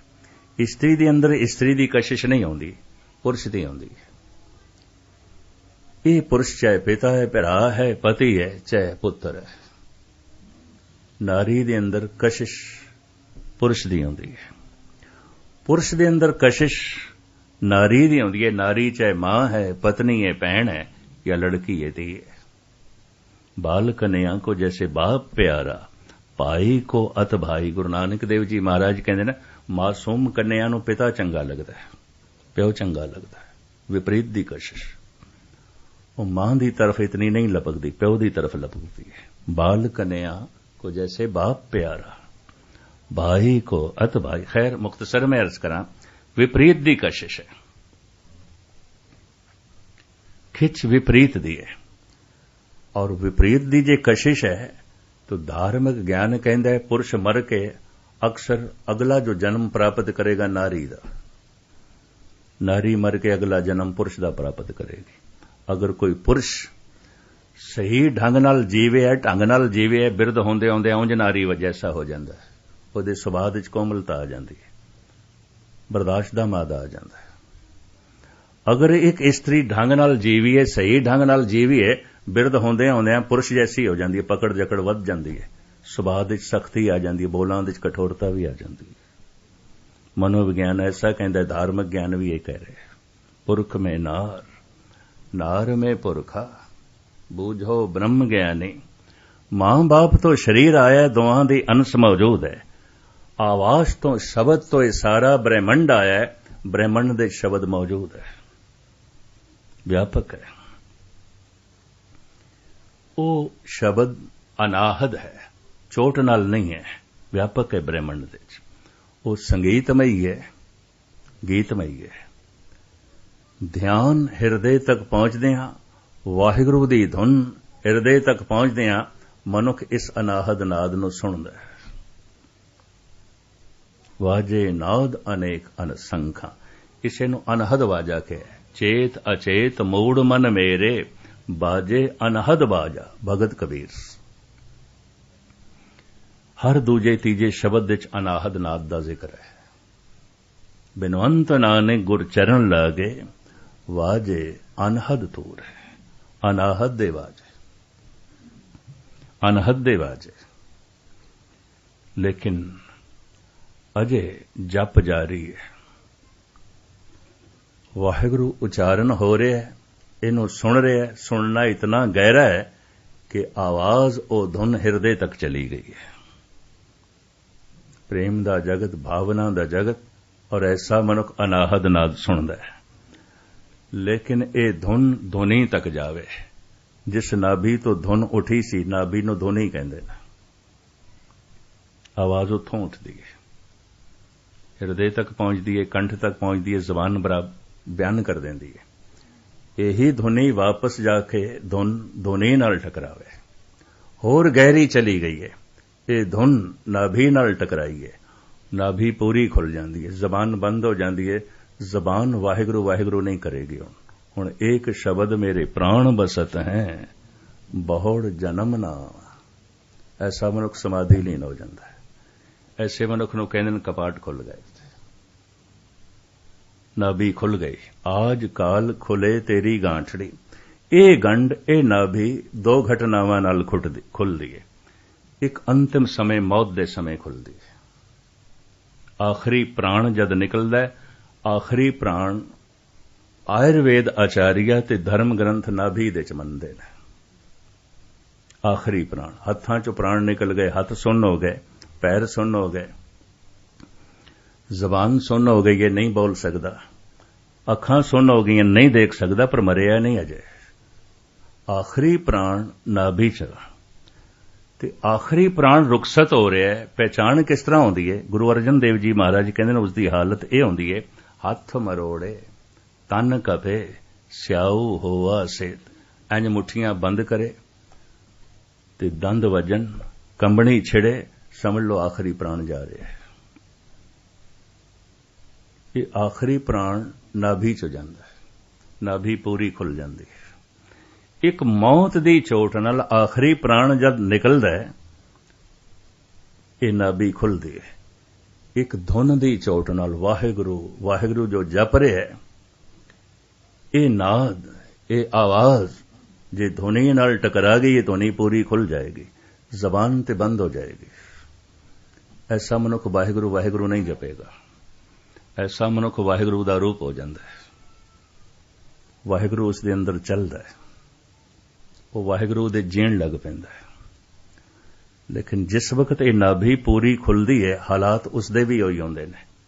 ਮੁੱਠੀਆਂ ਬੰਦ ਆਉਂਦੀਆਂ ਨੇ, ਕੰਬਣੀ ਛਿੜਦੀ ਹੈ। ਕੰਬਦੇ ਹੋਏ ਮੁਹੰਮਦ ਸਾਹਿਬ ਗਾਰ ਤੋਂ ਘਰ ਦੇ ਚ ਆਏ ਸਨ। ਖਦੀਜਾ ਨੇ ਪਤਾ ਨਹੀਂ ਕਿਤਨੇ ਕੰਬਲ ਪਾ ਦਿੱਤੇ ਸਨ। ਇਹ ਕੀ ਹੋ ਗਿਆ? ਮਾਤਾ ਤ੍ਰਿਪਤਾ ਵੈਦ ਨੂੰ ਬੁਲਾ ਲਿਆਈ ਸੀ, ਪਤਾ ਨਹੀਂ ਮੇਰੇ ਪੁੱਤਰ ਨੂੰ ਕੀ ਹੋ ਗਿਆ। ਕੰਬਣੀ ਛਿੜੀਏ, ਮੁੱਠੀਆਂ ਬੰਦ ਹੋ ਗਈਆਂ, ਦੰਦੀਆਂ ਵੱਜ ਰਹੀਆਂ ਨੇ। ਘਬਰਾ ਕੇ ਵੈਦ ਨੂੰ ਬੁਲਾ ਲਿਆਈ ਸੀ। ਉਸੇ ਨੂੰ ਮੇਰੇ ਪਾਤਸ਼ਾਹ ਨੇ ਕਿਹਾ, ਵੈਦ ਬੁਲਾਇਆ ਵੈਦਗੀ, ਪਕੜ ਡੰਡੋਲੇ ਬਾਹ, ਪਰ ਭੋਲਾ ਵੈਦ न ਜਾਣੀ, ਕਰਕ ਕਰੇ ਜੇ ਮੈਂ। ਖੇਡ ਕੁਛ ਹੋਰ, ਇਹਨੂੰ ਸਮਝ ਨਹੀਂ, ਇਹਨੂੰ ਪਤਾ ਨਹੀਂ। ਸ਼ੇਖ ਸਾਦੀ ਦੀ ਵੀ ਇਹ ਹਾਲਤ ਹੋਈ। ਮਾਂ ਬੁਲਾ ਲਿਆਈ ਸੀ ਤਬੀਬ ਨੂੰ। ਸ਼ੇਖ ਸਾਦੀ ਨੇ ਵੀ ਉਸ ਨੂੰ ਕਿਹਾ, ਅਸਰੇ ਬਾਲੀਨੇ ਮਨ, ਬਰਖੈਜ਼ ਐ ਨਾਦਾਂ ਤਬੀਬ, ਦਰਦ ਮੰਦਾਂ ਇਸ਼ਕ ਦਾ ਦਾਰੂ, ਬਜੁਜ਼ ਦੀਦਾਰੇ ਨੇਸਤ। ਐ ਨਾਦਾਨ ਤਬੀਬ, ਤੈਨੂੰ ਨਹੀਂ ਸਮਝ ਇਹ ਘਟਨਾ ਕੀ ਘਟੀ ਹੈ, ਇਹ ਖੇਡ ਕੀ ਵਰਤੀ ਹੈ, ਇਹ ਭਾਣਾ ਕੀ ਵਰਤਿਆ, ਤੈਨੂੰ ਕੁਝ ਨਹੀਂ ਪਤਾ। ਤੂੰ ਸਰੀਰ ਸ਼ਾਸਤਰੀ ਜ਼ਰੂਰ ਹੈ। ਮੇਰੀ ਕੰਬਣੀ ਵੇਖ ਕੇ, ਮੇਰੇ ਸਰੀਰ ਦੇ ਹਾਲਾਤ ਵੇਖ ਕੇ ਤੂੰ ਆਪਣੇ ਢੰਗ ਨਾਲ ਅੰਦਾਜ਼ਾ ਲਾਏਗਾ, ਪਰ ਮੈਂ ਸਰੀਰ ਤੋਂ ਅੱਗੇ ਚਲਾ ਗਿਆ। ਅਸਰੇ ਬਾਲੀ ਨੇ ਮਨ, ਬਰਖੈਜ਼ ਐ ਨਾਦਾਨ ਤਬੀਬ, ਐ ਨਾਦਾਨ ਤਬੀਬ, ਛੱਡ ਮੇਰੀ ਬਾਂਹ, ਇਹ ਤੇਰੇ ਵੱਸ ਦੀ ਗੱਲ ਨਹੀਂ ਹੈ। ਇਹ ਹਾਲਤ ਜਦੋਂ ਹੁੰਦੀ ਹੈ, ਐਸਾ ਮਨੁੱਖ ਸਮਾਧੀ ਲੀਨ ਹੋ ਜਾਂਦਾ ਹੈ। ਅੱਠੇ ਪੈਰ ਉਹ ਈਸ਼ਵਰ ਦੇ ਜੀਵਦਾ ਹੈ। ਐਸੇ ਮਨੁੱਖ ਨੂੰ ਕੋਈ ਪਾਗਲ ਕਹਿ ਸਕਦਾ ਹੈ। ਭਗਤਾਂ ਤੇ ਸੰਸਾਰੀਆਂ ਜੋੜ ਕਦੇ ਨਾ ਆਇਆ। ਕਹਿੰਦੇ ਨੇ ਨਾਭ ਖੁੱਲਦਿਆਂ ਇਹ ਘਟਨਾ ਘਟੀ ਮਨਸੂਰ ਦੀ। ਉਹਦੀ ਜ਼ਬਾਨ ਤੋਂ ਨਿਕਲਿਆ ਅਨਲ ਹੱਕ, ਅਨਲ ਹੱਕ। ਹੁਣ ਭਾਰਤ ਵਿੱਚ ਅਗਰ ਕੋਈ ਕਹੇ ਅਹਮ ਬ੍ਰਹਮਸਮੀ, ਮੈਂ ਬ੍ਰਹਮ ਹੋ ਗਿਆ, ਤਾਂ ਇਸ ਨੂੰ ਬੁਰਾ ਨਹੀਂ ਮਨਾਉਂਦੇ। ਇਹ ਸਿਖਰ ਦੀ ਅਵਸਥਾ ਹੈ। ਜੈਸੇ ਕਬੀਰ ਕਹਿੰਦੇ ਨੇ, ਕਬੀਰ ਜਾਂ ਕੋ ਖੋਜਤੇ, ਪਾਇਆ ਸੋਈ ਠੌਰ, ਸੋਈ ਫਿਰ ਕੇ ਤੂੰ ਭਇਆ, ਜਾਂ ਕੋ ਕਹਿਤਾ ਔਰ। ਜਿਹਨੂੰ ਮੈਂ ਹੋਰ ਹੋਰ ਕਹਿੰਦਾ ਸੀ, ਉਹ ਤੇ ਮੈਨੂੰ ਅੰਦਰੋਂ ਲੱਭਿਆ, ਉਹ ਤੇ ਮੈਂ ਖੁਦ ਹਾਂ। ਮੈਂ ਰਾਮ ਦਾ ਰੂਪ ਹੋ ਗਿਆ, ਰਾਮ ਕਬੀਰੇ ਭੇਦ ਨਾ ਭਾਈ। ਭਾਰਤ ਵਿੱਚ ਐਸਾ ਮੰਨਦੇ ਨੇ, ਲੇਕਿਨ ਮਿਸਰ ਵਿੱਚ, ਇਜਿਪਟ ਵਿੱਚ ਉਹਨੇ ਕਿਹਾ ਅਨਲ ਹੱਕ। ਉਸ ਦਾ ਮੁਰਸ਼ਦ ਸੀ ਜ਼ੁਨੈਦ। ਉਹਨੇ ਆਖਿਆ, ਮਨਸੂਰ ਅੱਜ ਤੇ ਆਖਿਆ ਹੀ, ਮੇਰੇ ਡੇਰੇ 'ਚ ਤੂੰ ਆਖਿਆ, ਬਾਹਰ ਕਿਧਰੇ ਨਾ ਆਖ ਬੈਠੇ, ਨਹੀਂ ਤੇ ਕੁਫਰ ਦੇ ਇਲਜ਼ਾਮ ਵਿੱਚ ਪਕੜਿਆ ਜਾਏਗਾ। ਮਨਸੂਰ ਕਹਿਣ ਲੱਗਾ, ਅੱਛਾ ਨਹੀਂ ਆਖਾਂਗਾ। ਪਤਾ ਹੈ ਜ਼ੁਨੈਦ ਨੇ ਕੀ ਆਖਿਆ? ਖੁਦਾ ਦੀ ਕਸਮ ਖਾ, ਨਹੀਂ ਕਹੇਗਾ, ਬਿਲਕੁਲ ਨਹੀਂ ਕਹੇਗਾ। ਕਸਮੇ ਖੁਦਾ ਨਹੀਂ ਖਾਵਾਂਗਾ, ਨਹੀਂ ਕਵਾਂਗਾ, ਖਾ ਲਈ ਕਸਮ ਖੁਦਾ ਦੀ। 2-4 ਦਿਨ ਲੰਘੇ। ਵਕਤ ਦੇ ਹੁਕਮਰਾਨ ਨੇ ਸਾਰੇ ਫਕੀਰਾਂ ਨੂੰ ਬੁਲਾਇਆ ਸੀ, ਕਾਰੇ ਦੇ ਸਾਰੇ ਫਕੀਰਾਂ ਨੂੰ, ਜਿਹੜੇ ਚੰਗੇ ਚੰਗੇ ਫਕੀਰ ਉਲਮਾ ਸਨ। ਜ਼ੁਨੈਦ ਨੂੰ ਵੀ ਬੁਲਾਇਆ ਸ਼ਾਮ ਦੀ ਦਾਵਤ ਤੇ, ਖਾਣੇ ਤੇ। ਜੈਸੇ ਜ਼ੁਨੈਦ ਜਾਣ ਲੱਗਾ ਤੇ ਮਨਸੂਰ ਨੂੰ ਕਹਿਣ ਲੱਗਾ, ਬੇਟਾ ਰੋਟੀ ਤੇ ਤੂੰ ਵੀ ਖਾਣੀ ਆਉਣੀ ਆ, ਚੱਲ ਸ਼ਹਿਨशाह ਦੀ ਦਾਵਤ ਹੈ, ਬੁਲਾਇਆ ਹੈ ਫਕੀਰਾਂ ਨੂੰ, ਤੂੰ ਮੇਰੇ ਨਾਲ ਚੱਲ। ਚੱਲ ਪਿਆ, ਮੁਰਸ਼ਦ ਦਾ ਹੁਕਮ ਸੀ, ਚੱਲ ਪਿਆ। ਦਸਤਰਖਾਨ ਤੇ ਸਾਰੇ ਫਕੀਰ ਬੈਠੇ ਨੇ, ਅੰਦਾਜ਼ਨ 50-55 ਦੇ ਕਰੀਬ, ਲੰਬਾ ਦਾਇਰਾ। ਸ਼ਹਿਨशाह ਵੀ ਬੈਠਾ। ਹੁਣ ਇੱਕ ਬਾਦਸ਼ਾਹ ਤੇ ਇਤਨੇ ਫਕੀਰ ਹੋਣ, ਕੁਦਰਤੀ ਗੱਲ ਹੈ, ਰੱਬੀ ਗੱਲ ਚਲੇਗੀ। ਵਾਰੀ ਵਾਰੀ ਫਕੀਰ ਵਿਚਾਰ ਵਟਾਂਦਰਾ ਕਰ ਰਹੇ ਨੇ, ਖੁਦਾਈ ਗੱਲਾਂ ਕਰ ਰਹੇ ਨੇ। ਸੁਣਦਿਆਂ ਸੁਣਦਿਆਂ ਫਿਰ ਤਾਬ ਨਹੀਂ ਰੱਖ ਸਕਿਆ। ਮਨਸੂਰ ਮੂੰਹੋਂ ਨਿਕਲ ਗਿਆ, ਅਨਲ ਹਕ, ਅਨਲ ਹਕ, ਅਨਲ ਹਕ। ਕੁਫਰ ਦੇ ਇਲਜ਼ਾਮ ਦੇ ਬਾਦਸ਼ਾਹ ਨੇ ਪਕੜਵਾਇਆ। ਇਹ ਤੇ ਕਾਫਰ। ਜ਼ੁਨੈਦ ਨੂੰ ਵੀ ਡਾਂਟਿਆ, ਤੂੰ ਨਾਲ ਕਾਫਰ ਰੱਖਦਾ, ਇਸ ਤਰ੍ਹਾਂ ਦੇ ਬੰਦੇ ਨਾਲ ਰੱਖਦਾ। 16 ਦਿਨ ਮੁਕੱਦਮਾ ਚੱਲਿਆ ਤੇ 16ਵੇਂ ਦਿਨ ਸਜ਼ਾ ਕੀ ਸੁਣਾਈ, ਇਹਨੂੰ ਸੂਲੀ ਤੇ ਚਾੜ ਦੋ ਤਾਂ ਕਿ ਆਇੰਦਾ ਕੋਈ ਕਾਫਰ ਨਾ ਬਣੇ। ਸਰੇਆਮ ਸੂਲੀ ਤੇ ਚਾੜਨਾ, ਬੜੀ ਭੀੜ ਇਕੱਠੀ ਹੋਈ। ਪਹੁੰਚਿਆ ਜ਼ੁਨੈਦ ਵੀ, ਇਤਿਹਾਸ ਕਹਿੰਦਾ ਹੈ ਮੁਰਸ਼ਦ ਵੀ ਪਹੁੰਚਿਆ, ਮਨਸੂਰ ਦੇ ਕੋਲ ਗਿਆ। ਪਤਾ ਕੀ ਉਸਨੇ ਆਖਿਆ, ਐ ਮੇਰੇ ਬੱਚੇ, ਆਖਰੀ ਅਨੁਭਵ ਮੈਂ ਤੇਰੀ ਝੋਲੀ 'ਚ ਪਾਵਾਂ।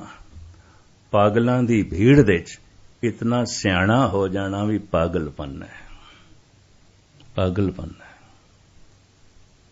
ਮੂਰਖਾਂ ਦੀ ਭੀੜ ਦੇ 'ਚ ਇਤਨਾ ਅਕਲਮੰਦ ਹੋ ਜਾਣਾ, ਇਹ ਵੀ ਇੱਕ ਮੂਰਖਤਾ ਹੈ। ਗੁਨਾਹਗਾਰਾਂ ਦੀ ਭੀੜ ਦੇ 'ਚ ਇਤਨਾ ਪੁਨੀਤ ਹੋ ਜਾਣਾ, ਪਵਿੱਤਰ ਹੋ ਜਾਣਾ, ਇਹ ਵੀ ਇੱਕ ਗੁਨਾਹ ਹੈ। ਐਸਾ ਮੈਨੂੰ ਦਿਖਾਈ ਦੇ ਰਿਹਾ।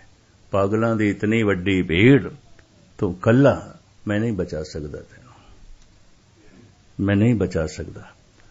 ਮੁਰਸ਼ਦ ਨੇ ਕਦਮਾਂ ਦੇ ਉੱਤੇ ਸਜਦਾ ਕੀਤਾ।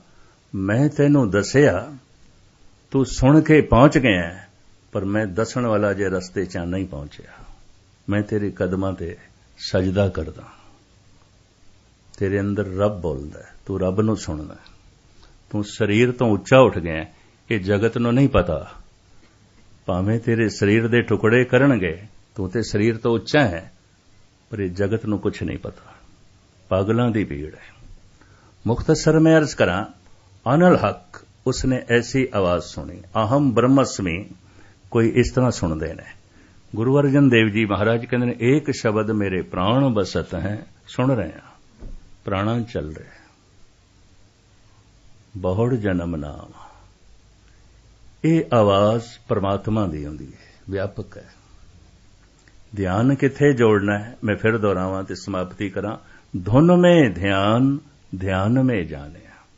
ਧੁਨ ਦੇ 'ਚ ਧਿਆਨ ਜੋੜਨਾ, ਵਾਹਿਗੁਰੂ ਵਾਹਿਗੁਰੂ ਉਚਾਰਨ ਕਰਨਾ, ਇਹਦੇ 'ਚ ਧਿਆਨ ਜੋੜਨਾ ਹੈ। ਕਠਿਨਾਈ ਕੀ ਹੈ, ਧਿਆਨ ਕਿਉਂ ਨਹੀਂ ਜੁੜਦਾ, ਕਾਰਨ ਕੀ ਨੇ? ਇਹ ਕਾਰਨ ਮੈਂ ਤੁਹਾਡੇ ਸਾਹਮਣੇ ਕੱਲ ਰੱਖਣੇ ਨੇ, ਕਿਉਂਕਿ ਸਮਾਂ ਹੋ ਗਿਆ। ਇਸ ਰਸਤੇ ਦੀ ਸਾਰੀ ਜਾਣਕਾਰੀ ਤੁਹਾਨੂੰ ਹੋਣੀ ਚਾਹੀਦੀ। ਤੇ ਮੇਰਾ ਕੋਈ ਐਸਾ ਦਾਵਾ ਨਹੀਂ ਕਿ ਮੇਰੀ ਇਹ ਅਵਸਥਾ ਮੈਂ ਸਟੱਡੀ ਕੀਤੀ, ਮੈਂ ਪੜ੍ਹਿਆ, ਮੈਂ ਤੁਹਾਨੂੰ ਇੱਕ ਪਾਠੀ ਦੀ ਤਰ੍ਹਾਂ ਸੁਣਾ ਰਿਹਾ। ਖੇਡ ਇਹ ਹੈ, ਅਸਲੀਅਤ ਇਹ ਹੈ। ਔਰ ਇਹ ਇਤਨਾ ਔਖਾ ਕੰਮ ਹੈ, ਇਤਨਾ ਔਖਾ ਕੰਮ ਹੈ। 10,000 ਸਤਸੰਗੀ ਹੁਣ ਕਿਧਰੇ ਇੱਕ ਅੱਧ ਨੂੰ ਸਮਝ ਪੈਂਦੀ ਹੈ, ਤੇ ਜਦ ਸਮਝ ਵੀ ਪੈ ਜਾਏ ਤੇ ਫਿਰ ਜਦੋਂ ਕਰਦਾ ਤੇ ਉਹਨੂੰ ਅਸਲੀ ਔਖਿਆਈ ਦਾ ਉਸ ਦਿਨ ਪਤਾ ਚੱਲਦਾ ਹੈ। ਇਹ ਤੇ ਔਖਣ ਔਖਾ, ਸੱਚਾ ਨੇ ਤੇ ਬੜਾ ਔਖਾ ਕੰਮ ਹੈ। ਅਸੀਂ ਤੇ ਐਵੇਂ ਬੱਚਿਆਂ ਦੀ ਖੇਡ ਸਮਝੀ। ਰੂਹੇ ਜ਼ਮੀਨ ਦੇ 'ਚ ਇਤਨਾ ਕੋਈ ਔਖਾ ਕੰਮ ਨਹੀਂ ਜਿਤਨਾ ਧਿਆਨ ਸਾਧਨਾ, ਧਿਆਨ ਨੂੰ ਅੰਦਰ ਲੈ ਜਾਣਾ ਔਖਾ ਕੰਮ ਹੈ। ਆਖਣ ਔਖਾ, ਸੱਚਾ ਨਾ। ਧੁਨ ਨੂੰ ਫਿਰ ਧੁਨੀ ਤੱਕ ਲੈ ਜਾਣਾ ਹੈ, ਕਠਿਨ ਹੈ ਕੰਮ। ਸ਼ਬਦ ਨੂੰ ਅੰਦਰ ਲੈ ਜਾਣਾ, ਕਿੱਥੇ ਤੱਕ ਲੈ ਜਾਣਾ? ਜਿੱਥੋਂ ਉੱਠਿਆ, ਨਾਭੀ ਤੋਂ ਉੱਠਿਆ, ਧੁਨੀ ਤੋਂ ਉੱਠਿਆ, ਧੁਨੀ ਤੱਕ ਲੈ ਜਾਣਾ। ਜਿਨ੍ਹਾਂ ਨੂੰ ਅਸੀਂ ਅਭਿਆਸੀ ਕਹਿੰਦੇ ਹਾਂ, ਬਈ ਇਹ ਬੜੇ ਅਭਿਆਸੀ ਨੇ, ਇਹੀ ਕਰਦੇ ਨੇ, ਹੋਰ ਕੀ ਕਰਦੇ ਨੇ। ਔਰ ਜੇ ਧੁਨੀ ਖੁੱਲ ਗਈ ਹੈ, ਨਾਭੀ ਖੁੱਲ ਗਈ ਹੈ, ਐਸੇ ਮਨੁੱਖ ਦੀ ਤਰਜ਼ੇ ਜ਼ਿੰਦਗੀ ਸਮਾਜ ਨਾਲ ਮੇਲ ਨਹੀਂ ਖਾਵੇਗੀ। ਸਮਾਜ ਪਾਗਲ ਕਹੇਗਾ। ਬੜੇ ਬੜੇ ਅਵਤਾਰੀ ਪੁਰਸ਼ ਸੰਤ ਵਕਤ ਸਿਰ ਠੁਕਰਾਏ ਗਏ ਨੇ। ਕਬੀਰ ਨੂੰ ਪਾਗਲ ਕਹਿ ਦਿੱਤਾ। ਇਹ ਥੋੜੀ ਗੱਲ ਨਹੀਂ ਹੈ। ਨਾਮਦੇਵ ਦੀ ਜੋ ਹਾਲਤ ਹੋਈ, ਰਵਿਦਾਸ ਦੀ ਜੋ ਹਾਲਤ ਹੋਈ, ਇਤਿਹਾਸ ਦੇ ਸਾਰੇ ਪੰਨੇ ਨੇ ਇਸ ਵਕਤ ਬਿਆਨ ਕਰਨ ਦਾ ਸਮਾਂ ਨਹੀਂ। ਸਮੇਂ ਨੇ ਉਸ ਸਮੇਂ ਤੇ ਨਹੀਂ ਕਬੂਲ ਕੀਤਾ। ਟੈਗੋਰ ਠੀਕ ਕਹਿੰਦਾ ਹੈ, ਸੰਤ ਤੇ ਅਵਤਾਰ ਜਦ ਹੁੰਦਾ ਹੈ ਸਮਝਿਆ ਨਹੀਂ ਜਾਂਦਾ, ਤੇ ਜਦ ਥੋੜੀ ਜਿਹੀਆਂ ਲੋਕਾਂ ਦੀ ਸਮਝ ਬਣਦੀ ਹੈ, ਕੁਝ ਪਤਾ ਚੱਲਦਾ, ਉਦੋਂ ਹੁੰਦਾ ਨਹੀਂ। ਟੈਗੋਰ ਇੰਜ ਕਹਿੰਦਾ ਹੈ, ਕਿਉਂਕਿ ਖੁਦ ਵੀ ਸਾਧਨਾ ਕਰਦਾ ਸੀ, ਉਹ ਨਿਰਾ ਕਵੀ ਨਹੀਂ ਸੀ, ਸੰਤ ਕਵੀ ਸੀ। 3 ਕਵੀਆਂ ਨੂੰ ਲੋਕੀ ਸੰਤ ਕਵੀ ਕਹਿੰਦੇ ਨੇ, ਇੱਕ ਪੰਜਾਬੀ ਦਾ, ਇੱਕ ਉਰਦੂ ਫਾਰਸੀ ਤੇ ਇੱਕ ਬੰਗਾਲੀ ਸੰਸਕ੍ਰਿਤ ਤੇ ਬ੍ਰਿਜ ਭਾਸ਼ਾ। ਬ੍ਰਿਜ ਭਾਸ਼ਾ ਤੇ ਬੰਗਾਲੀ ਦੇ ਕਵੀ ਰਾਵਿੰਦਰ ਨਾਥ ਟੈਗੋਰ, ਪੰਜਾਬੀ ਦੇ ਸੰਤ ਕਵੀ ਭਾਈ ਵੀਰ ਸਿੰਘ, ਉਰਦੂ ਫਾਰਸੀ ਦੇ ਫਕੀਰ ਸ਼ਾਇਰ ਡਾਕਟਰ ਮੁਹੰਮਦ ਇਕਬਾਲ। ਇਹਨਾਂ ਤਿੰਨਾਂ ਨੂੰ ਇੱਕੋ ਹੀ ਥਾਂ ਤੇ ਰੱਖਦੇ ਨੇ। ਇਹ ਸੰਤ ਕਵੀ ਨੇ, ਇਹ ਫਕੀਰ ਸ਼ਾਇਰ ਨੇ, ਇਹਨਾਂ ਦੇ 'ਚ ਬੜੀ ਭਾਰੀ ਗਹਿਰਾਈ ਹੈ। ਰਾਵਿੰਦਰ ਨਾਥ ਟੈਗੋਰ ਕਹਿੰਦੇ ਨੇ ਸਨ ਭਗਤ ਅਵਤਾਰ, ਜਦ ਹੁੰਦਾ ਸਮਝਿਆ ਨਹੀਂ ਜਾਂਦਾ। ਜਦ ਕਿਧਰੇ ਲੋਕਾਂ ਦੀ ਥੋੜੀ ਬਹੁਤ ਸਮਝ ਬਣਦੀ ਹੈ ਉਹਨਾਂ ਦੇ ਬੋਲਾਂ ਨੂੰ ਪੜ੍ਹ ਕੇ ਸੁਣ ਕੇ, ਉਦੋਂ ਹੁੰਦਾ ਨਹੀਂ। ਇਹ ਬਹੁਤ ਵੱਡੀ ਸਚਾਈ ਟੈਗੋਰ ਨੇ ਜਗਤ ਦੇ ਸਾਹਮਣੇ ਜੋ ਹੈ ਰੱਖੀ ਹੈ। ਹੁਣ ਧਿਆਨ ਧੁਨ ਦੇ 'ਚ ਕਿਉਂ ਨਹੀਂ ਜੁੜਦਾ, ਕਾਰਨ ਕੀ ਹੈ, ਇਹ ਖੁਲਾਸਾ ਮੈਂ ਕੱਲ ਤੁਹਾਡੇ ਸਾਹਮਣੇ ਰੱਖਾਂਗਾ। ਭਾਵੇਂ ਫਿੱਕਾ ਮਜ਼ਮੂਨ ਹੈ, ਉਹਨਾਂ ਲਈ ਲਾਭਕਾਰੀ ਹੈ ਜੋ ਅਭਿਆਸ ਕਰਦੇ ਨੇ। ਬਾਕੀਆਂ ਲਈ ਤਾਂ ਇੰਝ ਹੋ ਗਿਆ, ਪਤਾ ਨਹੀਂ ਕੀ ਆਖਦਾ ਪਿਆ। ਬਸ ਆ ਗਏ, ਮੱਥਾ ਟੇਕ ਲਿਆ, ਚਲੇ ਗਏ, ਵਾਗ ਸੁਣ ਲਿਆ, ਚਲੇ ਗਏ, ਥੋੜਾ ਬਹੁਤ ਦਾਨ ਪੁੰਨ ਕਰ ਲਿਆ, ਚਲੇ ਗਏ। ਇਹ ਕਰਮ ਕਾਂਡ ਹੈ। ਇਹ ਇਸ ਤਰ੍ਹਾਂ ਹੈ ਜਿਵੇਂ ਬੱਚੇ ਨੂੰ ਖਿਡੌਣਿਆਂ ਦੀ ਲੋੜ ਹੈ, ਖੇਡਦਾ ਪਿਆ, ਲੋੜ ਹੈ। ਪਰ ਬੱਚੇ ਨੂੰ ਲੋੜ ਹੈ, ਜਵਾਨ ਵੀ ਖਿਡੌਣਿਆਂ ਨਾਲ ਖੇਡੇ, ਔਰ ਉਹਨਾਂ ਖਿਡੌਣਿਆਂ ਨਾਲ ਜਦ 5 ਸਾਲ ਦਾ ਸੀ ਖੇਡਦਾ ਸੀ। ਨਾਮ ਅਭਿਆਸੀ ਇੱਕ ਐਸੀ ਸਟੇਜ ਤੇ ਪਹੁੰਚ ਜਾਂਦਾ ਹੈ, ਕਰਮ ਕਾਂਡ ਨਹੀਂ ਰਹਿੰਦਾ, ਛੁੱਟ ਜਾਂਦਾ ਹੈ। ਅਗਰ ਕਰਮ ਕਾਂਡ ਛੁੱਟਿਆ ਨਹੀਂ 10 ਸਾਲ 20 ਸਾਲ ਦੇ ਚ, ਤਾਂ ਇਹ ਬੋਨਾ ਰਹਿ ਗਿਆ, ਵਿਕਾਸ ਨਹੀਂ ਹੋਇਆ, ਤਰੱਕੀ ਨਹੀਂ ਹੋਈ। ਇਹ ਤੇ ਬੋਨੇ ਦਾ ਬੋਨਾ ਰਹਿ ਗਿਆ। ਕਿਸੇ ਦੀ ਅਕਲ ਨਹੀਂ ਵੱਧਦੀ, ਕਿਸੇ ਦਾ ਸਰੀਰ ਨਹੀਂ ਵੱਧਦਾ। ਐਸੇ ਬੋਨੇ ਤੇ ਥੋੜੇ ਨੇ ਜਿਨ੍ਹਾਂ ਦੇ ਸਰੀਰ ਦਾ ਵਿਕਾਸ ਨਹੀਂ ਹੁੰਦਾ, ਬਹੁਤ ਥੋੜੇ ਨੇ। ਪਰ ਐਸੇ ਬੋਨਿਆਂ ਨਾਲ ਸਮਾਜ, ਸਾਰਾ ਸੰਸਾਰ ਭਰਿਆ ਪਿਆ ਜਿਨ੍ਹਾਂ ਦੀ ਅਕਲ ਦਾ ਵਿਕਾਸ ਨਹੀਂ ਹੁੰਦਾ। ਖਾਸ ਕਰਕੇ ਧਾਰਮਿਕ ਅਕਲ ਉੱਥੇ ਦੀ ਉੱਥੇ ਰੁਕ ਜਾਂਦੀ। ਤਾਂ ਮੈਂ ਫਿਰ ਦੁਹਰਾਵਾਂ, ਜਪੋ ਤਾਂ ਏਕੋ ਨਾਮਾ ਅਵਰ ਨਿਰਾਫਲ ਕਾਮਾ। ਸਾਰੇ ਧਾਰਮਿਕ ਕਰਮ ਨਿਸਫਲ ਸਮਝ ਲੈ ਅਗਰ ਤੂੰ ਜਪ ਨਹੀਂ ਕਰ ਰਿਹਾ। ਜਪੋ ਤਾਂ ਏਕੋ ਨਾਮਾ ਅਵਰ ਨਿਰਾਫਲ ਕਾਮਾ। ਜਪ ਦੇ ਚ ਬਾਧਾ ਕੀ ਹੈ, ਧਿਆਨ ਟਿਕਦਾ ਕਿਉਂ ਨਹੀਂ? ਇਹ ਜੋ ਗੁਰੂ ਨਾਨਕ ਦੇਵ ਜੀ ਮਹਾਰਾਜ ਕਾਰਨ ਦੱਸਦੇ ਨੇ ਇੱਕ ਪਾਠੀ ਦੀ ਤਰ੍ਹਾਂ ਪੜ੍ਹ ਕੇ, ਬਾਕੀ ਵਿਚਾਰਾਂ ਮੈਂ ਕੱਲ ਤੁਹਾਨੂੰ ਸਰਵਣ ਕਰਾਵਾਂਗਾ। ਇੱਥੇ ਹੀ ਸਮਾਪਤੀ, ਸਮਾਂ ਕਾਫੀ ਹੋ ਗਿਆ। ਬੋਲ ਚੁੱਕ ਦੀ ਸ਼ਮਾ। ਵਾਹਿਗੁਰੂ ਜੀ ਕਾ ਖਾਲਸਾ, ਵਾਹਿਗੁਰੂ ਜੀ ਕੀ ਫਤਿਹ। ਵੀਰੋ, ਜਿਸ ਤਰ੍ਹਾਂ ਕਿ ਗੁਰੂ ਗ੍ਰੰਥ ਸਾਹਿਬ ਦੀ ਬਾਣੀ ਹੈ, ਜਪੋ ਤਾ ਏਕੋ ਨਾਮਾ ਅਵਰ ਨਿਰਾ ਫੁਲ ਕਾਮਾ, ਕਿ ਧਾਰਮਿਕ ਜਿਹੜੇ ਵੀਰੋ ਧਾਰਮਿਕ ਦੁਨੀਆ ਹੈ ਉਹਦੇ ਵਿੱਚ ਜਿੰਨੇ ਵੀ ਕੰਮ ਹੈ, ਕਿਸੇ ਦੀ ਮਦਦ ਕਰਨੀ, ਲੰਗਰ ਲਾਉਣਾ, ਲੋਕਾਂ ਦਾ ਭਲਾ ਕਰਨਾ, ਇਬਾਦਤ ਕਰਨਾ, ਜੋ ਕੁਛ ਵੀ ਇਹ ਕੰਮ, ਉਹ ਸਾਰਿਆਂ ਦਾ ਤਾਲੁਕ ਕਦੇ ਨਾਲ ਨਾਮ ਜਪਣੇ ਨਾਲ। ਅਗਰ ਨਾਮ ਨਹੀਂ ਜਪਿਆ ਤੇ ਫਿਰ ਵੀਰੋ ਉਹ ਸਾਰੇ ਜਿਹੜੇ ਕੰਮ ਹੈ ਉਹਨਾਂ ਦਾ ਸਾਨੂੰ ਕੋਈ ਆਨੰਦ ਨਹੀਂ ਮਿਲੇਗਾ, ਸਾਨੂੰ ਕੋਈ ਫਾਇਦਾ ਨਹੀਂ ਮਿਲੇਗਾ। ਕਿਉਂਕਿ ਨਾਮ ਜਪਣ ਦੇ ਨਾਲ ਹੀ ਅੱਲਾਹ ਰੱਬੁਲ ਇੱਜ਼ਤ ਦੀ ਜ਼ਾਤ ਦੇ ਨਾਲ ਅਸੀਂ ਜੁੜਾਂਗੇ। ਜਦੋਂ ਸਾਰੇ ਧਾਰਮਿਕ ਕੰਮ ਕਰ ਲਏ ਲੇਕਿਨ ਮਨ ਨਾ ਜੁੜਿਆ ਅੱਲਾਹ ਰੱਬੁਲ ਇੱਜ਼ਤ ਦੇ ਨਾਲ, ਤੇ ਵੀਰੋ ਫਿਰ ਉਹਨਾਂ ਦਾ ਕੀ ਫਾਇਦਾ? ਫਿਰ ਉਸ ਕੰਮ ਦਾ ਕੋਈ ਫਾਇਦਾ ਨਹੀਂ। ਇਸ ਕਰਕੇ ਵੀਰੋ ਨਾਮ ਜਪਣ ਵਾਸਤੇ ਕਿ ਅਗਰ ਕਿਸੇ ਦਾ ਇੱਕ ਵਾਰੀ ਮਨ ਜੁੜ ਜਾਂਦਾ ਵਾ ਅੱਲਾਹ ਰੱਬੁਲ ਇੱਜ਼ਤ ਦੀ ਜ਼ਾਤ ਨਾਲ, ਉਹਨੂੰ ਆਨੰਦ ਆ ਜਾਂਦਾ, ਵੀ ਰਸ ਮਿਲ ਜਾਂਦਾ, ਤੇ ਵੀਰੋ ਉਹਦੀ ਪੂਰੀ ਜ਼ਿੰਦਗੀ ਜਿਹੜੀ ਹੈ ਉਹ ਕਾਮਯਾਬੀ ਦੇ ਨਾਲ ਹੋ ਜਾਂਦੀ ਹੈ। ਜਿੰਨੇ ਵੀ ਅਵਤਾਰੀ ਪੁਰਸ਼ ਹੈ, ਅੱਲਾਹ ਦੇ ਨਬੀ ਹੈ, ਪੈਗੰਬਰ ਹੈ, ਅੱਲਾਹ ਦੇ ਨੇਕ ਬੰਦੇ ਆ ਵੀਰੋ, ਉਹ ਸਾਰਿਆਂ ਦਾ ਮਨ ਜਿਹੜਾ ਸੀ ਉਹ ਅੱਲਾਹ ਰੱਬੁਲ ਇੱਜ਼ਤ ਦੀ ਜ਼ਾਤ ਨਾਲ ਜੁੜਿਆ ਹੁੰਦਾ ਵਾ। ਇਸੇ ਕਰਕੇ ਉਹਨੂੰ ਦੁਨੀਆ ਦੀ ਕੋਈ ਪਰਵਾਹ ਨਹੀਂ ਹੁੰਦੀ। ਦੁਨੀਆ ਦੇ ਵਿੱਚ ਜਿੱਡਾ ਮਰਜ਼ੀ ਨੁਕਸਾਨ ਹੋ ਜਾਏ, ਜੋ ਕੁਛ ਮਰਜ਼ੀ ਹੋ ਜਾਏ, ਉਹਨਾਂ ਨੂੰ ਹਮੇਸ਼ਾ ਇਹੀ ਹੁੰਦੀ ਹੈ ਕਿ ਅੱਲਾਹ ਰੱਬੁਲ ਇੱਜ਼ਤ ਦੀ ਜ਼ਾਤ ਦੇ ਮਾਰਗ ਤੋਂ ਨਾ ਕਿਤੇ ਹਟ ਜੀ, ਅੱਲਾਹ ਰੱਬੁਲ ਇੱਜ਼ਤ ਜ਼ਾਤ ਸਾਡੇ ਕਿਸੇ ਕੰਮ ਤੋਂ ਨਾਰਾਜ਼ ਨਾ ਹੋ ਜਾਏ। ਉਹਨਾਂ ਦਾ ਹਰ ਕੰਮ, ਹਰ ਜਿਹੜਾ ਵੀਰ ਕੁਛ ਹੁੰਦਾ ਵਾ, ਸਭ ਕੁਛ ਅੱਲਾਹ ਰੱਬੁਲ ਇੱਜ਼ਤ ਦੀ ਜ਼ਾਤ ਦੀ ਖੁਸ਼ੀ ਵਾਸਤੇ ਹੁੰਦਾ। ਤੇ ਵੀਰੋ ਇਹੀ ਜ਼ਿੰਦਗੀ ਦਾ ਅਸਲ ਮਕਸਦ ਹੈ। ਵੀਰੋ ਤੁਹਾਨੂੰ ਕਿਸ ਤਰ੍ਹਾਂ ਲੱਗੀ ਅੱਜ ਦੀ ਕਥਾ? ਕਮੈਂਟ ਕਰਕੇ ਆਪਣੀ ਕੀਮਤੀ ਰਾਏ ਦਾ ਇਜ਼ਹਾਰ ਲਾਜ਼ਮੀ ਕਰਨਾ। ਆਪਣਾ ਢੇਰ ਸਾਰਾ ਖਿਆਲ ਰੱਖਣਾ, ਦੁਆਵਾਂ ਯਾਦ ਰੱਖਣਾ। ਅੱਲਾਹ।